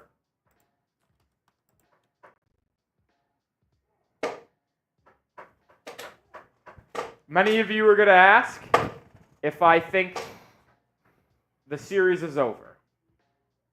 My response to that question is no. It's not over. Was today a frustrating, bad loss? Yes, it was. Yes, it was. But I will stand firm in my stance of the series was never going to be won or lost by today.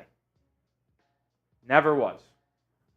Game 2 will mean a lot because if you go down 2-0, it's going to be difficult, but it's not over. We've seen teams come back from down 0-2.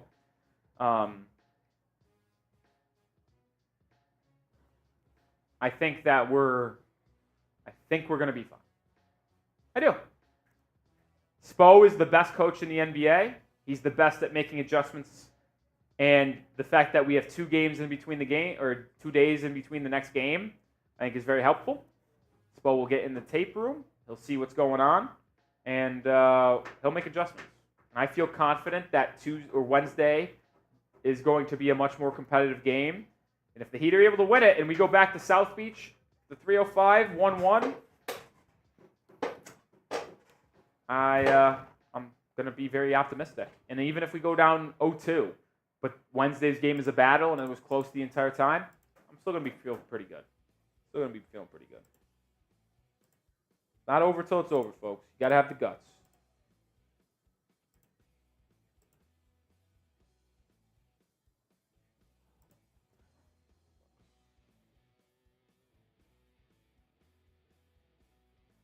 Okay, I'll take the damn headshots. Give me a sec.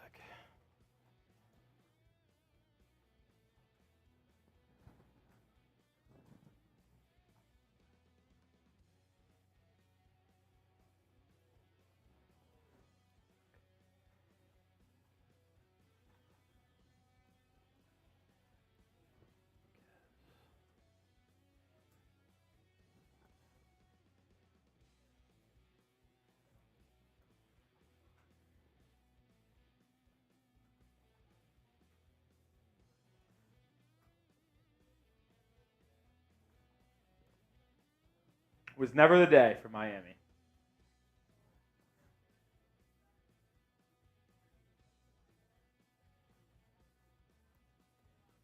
Exactly, Jessica Diaz. Perfectly way to put it. They all talk when they're up. They all talk when they up. Who's going to be that person to talk and stay confident while you're losing? It's going to be me. I still have all the confidence in the world. Smitty came in here and tried to take a victory lap up 30 at halftime or in the third quarter or whenever it was. They all like to talk when they up. They never like to talk when they down. The real gangsters talk when they down. It's when the real people show up. We're going to do a live post game here in just a second. Stick with us as both my shoes came untied. They all talk when they up. That's what they do. That line from Michael Jordan was the most accurate thing of all time. They all talk when they up. They all talk when they up. They all talk when they up.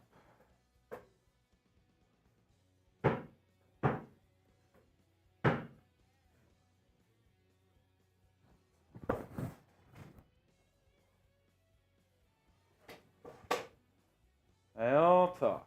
What the fuck, Jaime? Oh, it's fucking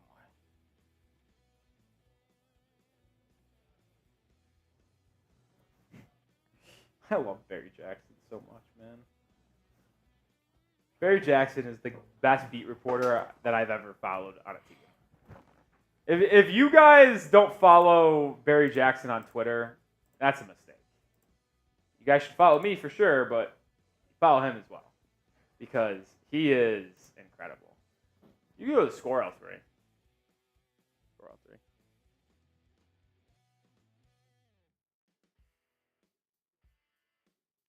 I don't know how that Patriots video is doing. 410. Yeah, we'll do prize picks.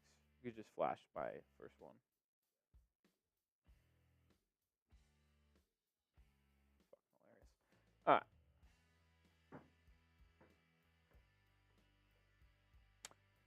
Whenever you're ready, Beast. Heat dropped game 1 against the Boston Celtics in a game that really was never close. The final was 114-94. We'll restart this because the score is wrong. Yeah, all good? Oh, Gucci. 12 of 37 from 3. That's talk about misleading stat, by the way. The Heat going 12 of 37 from 3. All right. Heat dropped the first game to the Celtics in one that was really never close. They lose by 20, 114-94. The Celtics got off to a blistering start in this game, making, I believe, 6 of their first 8 shots, including 4 of them from beyond the arc, and the Heat fell down 14-0. They ultimately battled back and made it a 5-point game going into the first quarter, and then after that, it was all Boston the entire way. And I have a lot of thoughts on today's game, and if you're going to come on here and expect me to say that season's over, you came to the wrong spot because I do have some optimism for the future. I mean, there were some nice things that happened in the fourth quarter, which cut a 34-point deficit down to 15, and actually it got down to 13 at one point late in the final 3 or 4 minutes of this ball game. So this is not a place where I'm throwing a pity party and we're looking towards the future. There's still a lot of games left. There's still a lot of series left. And with 2 days off in between Game 1 and Game 2, I expect the best coach in the league, that is Erik Spoelstra, to make some pretty nasty adjustments for the second game. But let's look at some stats and give thoughts on some player performances as we break down this game in full. First thing that you're going to see on screen is the first thing that stands out is the bottom one. It's 3-point numbers. My keys to victory, if you watched our Terry Rozier injury update, if you watched our series preview that I put out Friday night, the number one thing that I said the Heat needed to do, well, was to have Bam be a top 2 player in the series, which he played phenomenal today. But number 2 was the Heat needed to go ballistic and shoot the lights out from beyond the arc.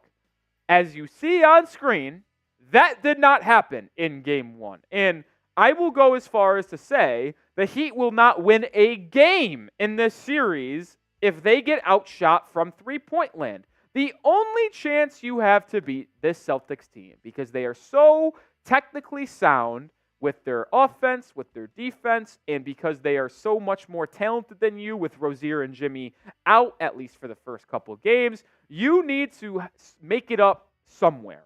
And the way that you need to make it up is from 3-point land. And shooting 12 of 37 is just flat out not going to get it done, especially when Boston makes 22 threes. You just do the math here. That's 10 more threes than you.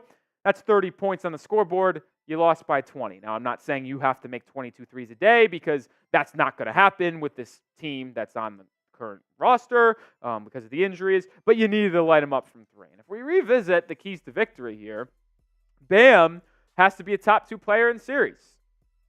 I think he was number 2 today. Like Tatum had a 20-point triple-double. The Celtics were very well balanced. I'm just looking at their stats right now. 4 of their 5 starters had 15 plus. They had 2 double-digit scorers off the bench. Like they were very well balanced today. But Bam had 24, 10 of 17 shooting, 4-4 from the free throw line. Like he only had 6 rebounds, which is crazy because he had 6 rebounds at halftime, which means he didn't have a rebound in the second half. But I thought Bam was really good at the his mid-range today. I liked what Bam brought to the table. Number 2, you need to line him up from 3. Like I said, they just simply didn't do that. And then the last 2, really not really that big of a deal to me because, well, this is more of a series-long thing, and I knew it wasn't going to happen in every single game. But Derrick White played pretty well. Haywood Highsmith didn't really defend Jayson Tatum that often. But these 4 things, to me, need to happen for Miami to win the series, and you got 1 of 4, I'd say. Got Bam looking like a top 2 player in the series, but the other 3 didn't really occur that much to me, so I am not that concerned, but we'll continue to go through some things throughout this game and what some of my takeaways are and look ahead to Wednesday night's Game 2 game. But let me know what you guys think right now. Will the Heat win this series, yes or no? It's a tough one. Listen, you're undermanned. You were given a 1.2% chance to win the series according to FanDuel Sportsbook odds. You were plus 1,800 to win the series, and the Celtics were minus 8,000, I believe. Just ridiculous numbers that we've really never seen in a playoffs before. That's because no Jimmy and no Rozier. But will the Heat win the series? Yes or no? Get in the comment section and let me know. We are sponsored by PrizePicks. We'll talk more about this game in depth in just a second. But we are sponsored by the #1 daily fantasy sports app in North America, which is PrizePicks. Just pick more, pick less. It's that simple, and you could win up to 100 times your money when you pick at least 4 player entries in the app right now. And if you go demon time and pick 4 demons, which is a little bit of a higher stat projection, but a higher payout because it's a higher risk, you can win up to 100 times your money. I had a 4-player entry, and I went 3 of 4, which just absolutely was a dagger into the soul. I took more than on Bam, 18 points. He had 24. I took more than on Jokic, half a point. They're giving you that freebie for Monday night's game against the Lakers. Take advantage of it right now. Took the less than on Tatum, 26. I knew that was a lock. I told Cullen, our producer, in our pregame that the biggest lock on this entry was Tatum less than 26 points. Thought that was more of a guarantee than Jokic scoring 1 basket on Monday. He scored 23. I felt confident about that. The sell job was from Mr. Herro, who only had 3 threes. I needed 4, so I did not win. If I did a flex play, I would have won. But it's not Flex Friday, so I'm not doing a flex play. Join me and millions of others at PrizePicks, prizepicks.com/CLNS, or just use code CLNS when you download the app today. Get a first deposit match up to $100. Appreciate PrizePicks for sponsoring today's video and live stream. That link will be in the description and comments of today's video.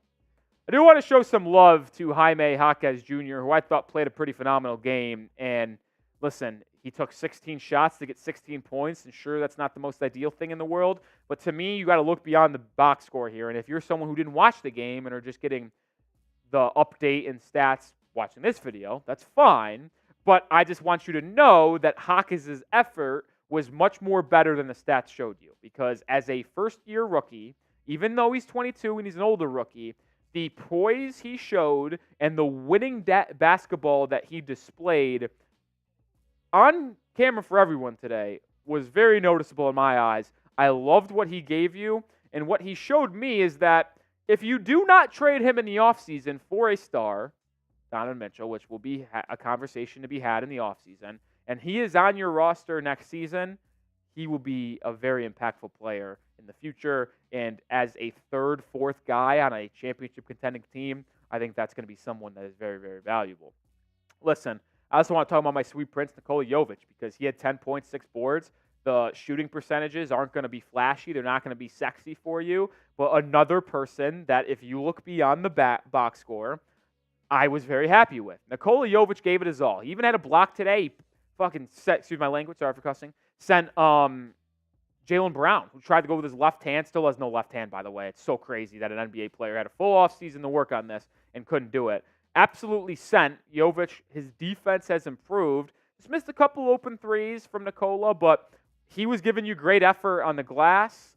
Is he the best defender? No, but what he tells me and what shows me is the effort, and that's all I could be happy with. I think Jovic displayed a fight and a fire inside of him that we can work with going forward.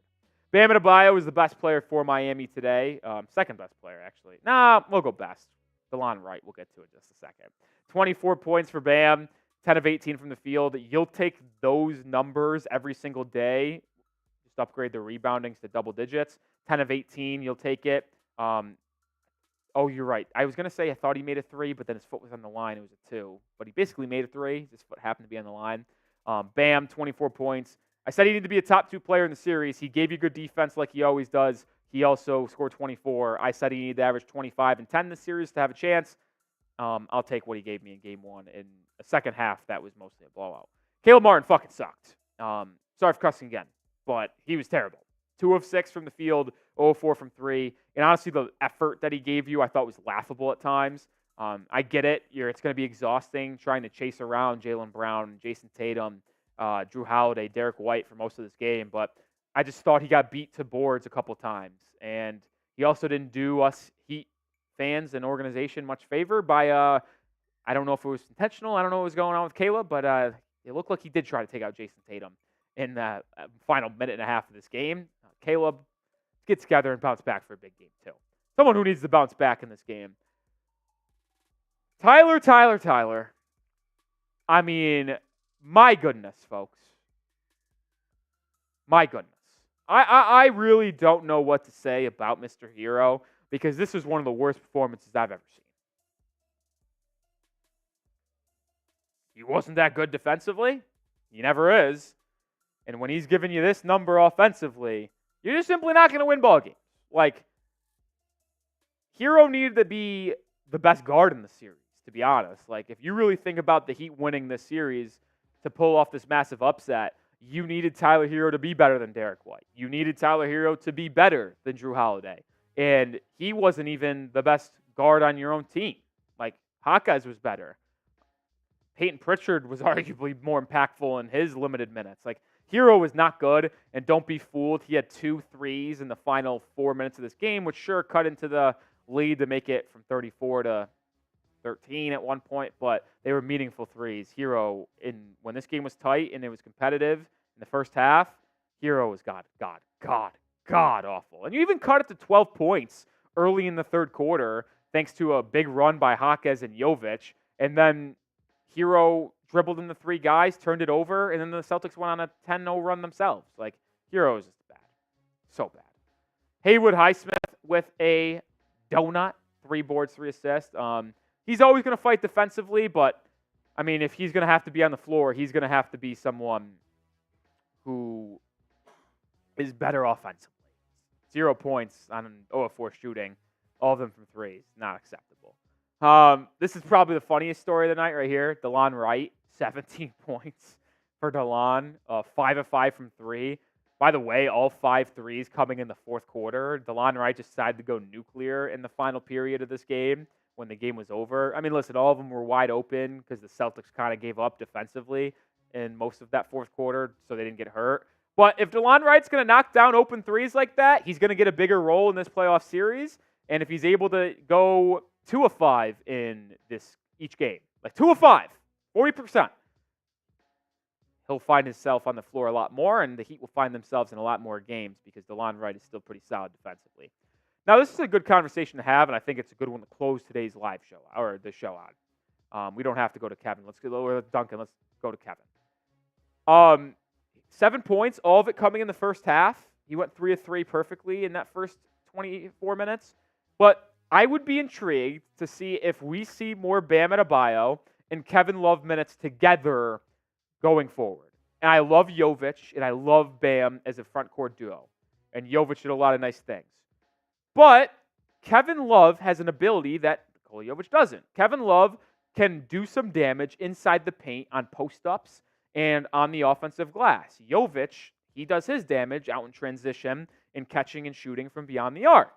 But if you work Bam and Love together, you can get designated post-ups for Kevin Love when he gets a switch from Derrick White and Jrue Holiday. He gets the smaller guy on him. He posts them up. And then when he's inevitably doubled, because they have to double him because he's too big, he can kick it out because he's a very good passer to a three-point shooter who's open and swing it like the Celtics did in the first half. Or you could have Bam sitting on the opposite wing, elbow in the mid-range, and if they send a double off Adebayo, because the closest defender there that's got some size on him, whether it be Tatum, Brown, or Porzingis, to Kevin Love to send a double, Love can just throw it over the top of him to Bam, who's there for a nice little catch-and-shoot mid-range, or cut to the rim for a dunk, or a little push shot 8-foot floater, which we did see them do on one possession late in the third quarter.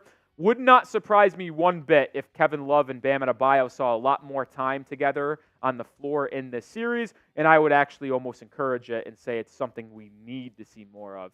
Might sacrifice Jovic's minutes, but Love and Bam are going to have to play together a lot more than the 3-4 minutes they did in Game 1. That'll do it for today's live show and video. I don't know why I said live show. It's just a normal video, but we are live for Heat vs. Celtics Game 1. We'll be live for Game 2 on Wednesday night. We will be live for every game between the Heat and Celtics, whether it be 4, 5, 6, or 7 games. We have a lot of fun, and we have the best atmosphere to watch the game. So come join us. Subscribe to the channel. We're not going anywhere. I'm Nic Rohloff. Hopefully I see you on the next live show. And even though we lost, it's always and will always be Go Heat.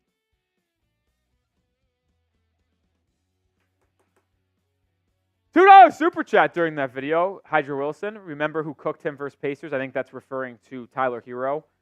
Yeah, TJ McConnell cooked us, man. TJ McConnell cooked us, folks. Cooked us. I will say this, and I said this to some people in the office. I'll say it right now. Tyler Herro. I love Tyler. I wanted him to be drafted by Miami when he was in the draft, and I was celebrated. And I have 3 witnesses that I was watching the 2019 NBA draft with, that when Herro was the pick at 14, I got up from my card game. I was playing Euchre. If you ever heard of that game, Euchre, it's a New York card game. It's very fun. I didn't know Amir Coffey was starting, by the way. That's probably just in place of Kawhi Leonard, and he knocks down a 3 for the Clippers.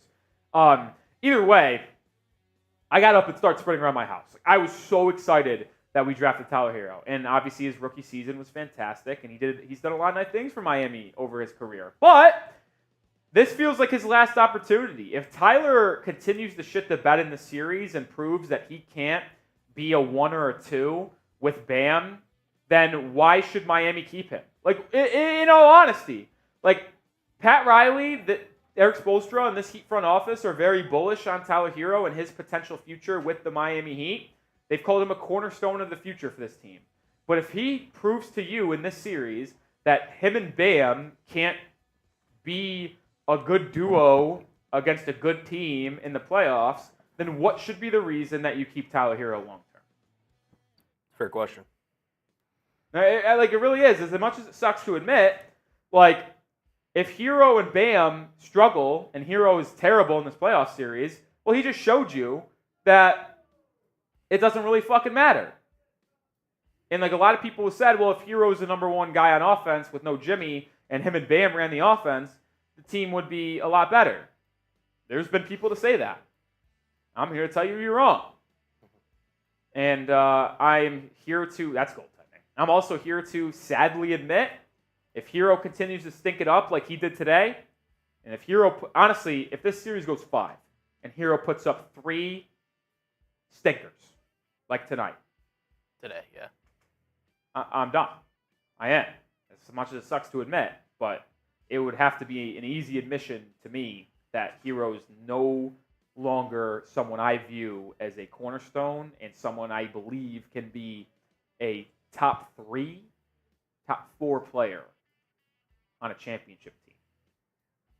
To me, he would just be in the Malik Monk category of shot creating scores that can get hot off the bench.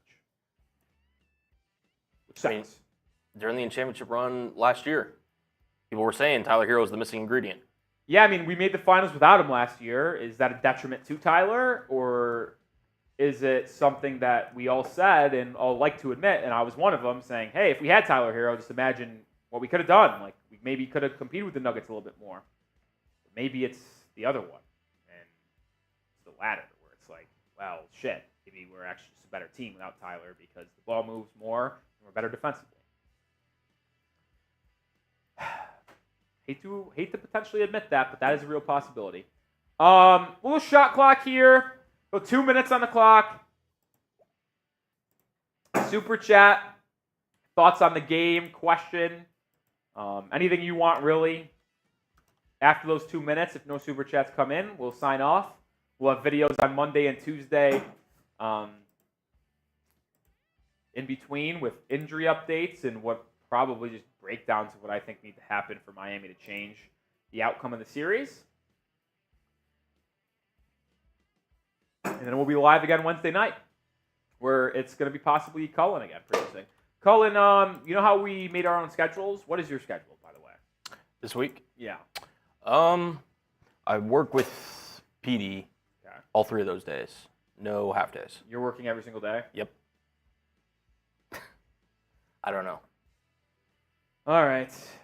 We'll see. I'll have to get in contact with the rep then and see what's up. What a 3 for PJ Washington. Yeah.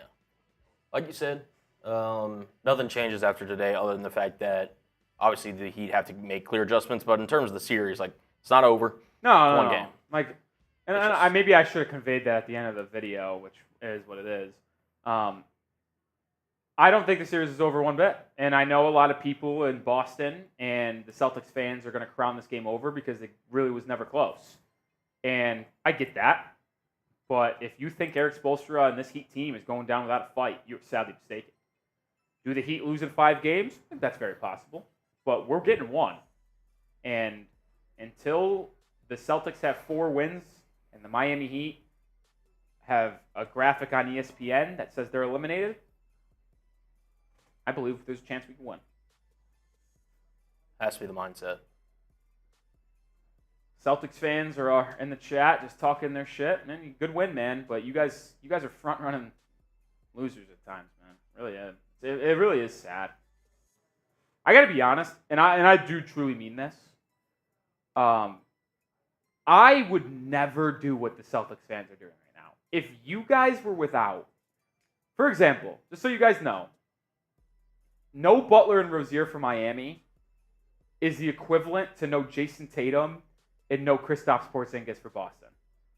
And if we were fully healthy and you guys didn't have Tatum or Porzingis and we were beating you guys, I would not come up here and celebrate like I just won the NBA title because we beat a team that is missing 2 of their top 4 players and 2 of their best scorers. Like, it's just ridiculous what some of these Celtics fans are doing. I mean, to be honest, man, the pressure really is on them, right? With, like, the regular season they had, all the fucking hype, everything. Like, they need to win this year. Yeah. So, like, if they win, so be it. But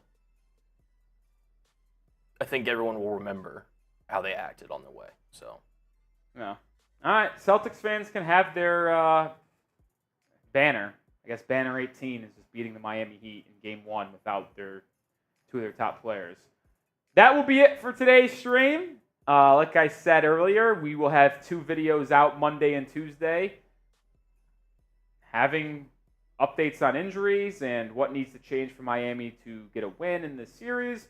And if not, we'll be live again on Wednesday for Game 2 in Boston. Don't know who will be producing, but I'm sure we'll have a producer. Peace out, everyone. And go Heat. Appreciate Colin. Appreciate him a lot, actually, because he came in on his off day. He's a legend. I owe him a couple beers. Peace out, guys.